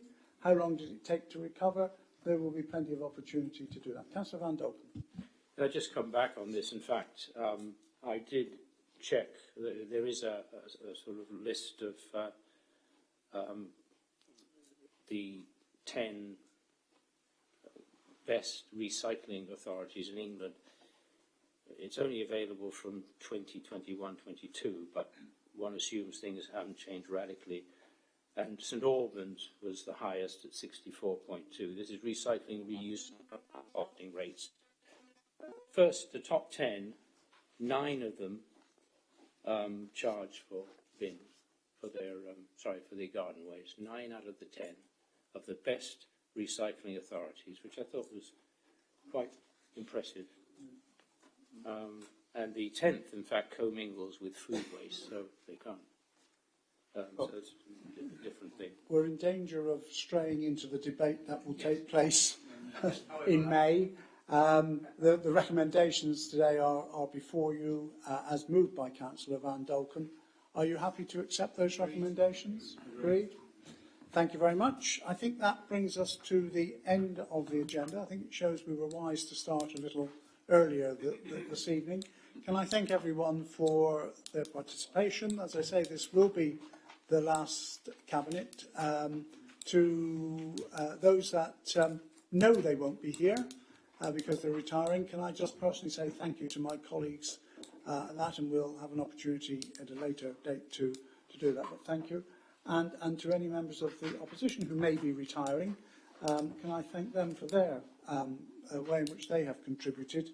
And I think it's shown the advantage of having around the table not just one party, but representatives of all parties, which I think has led to a good debate, etc. So thank you very much indeed, and I declare the meeting closed at 8:47.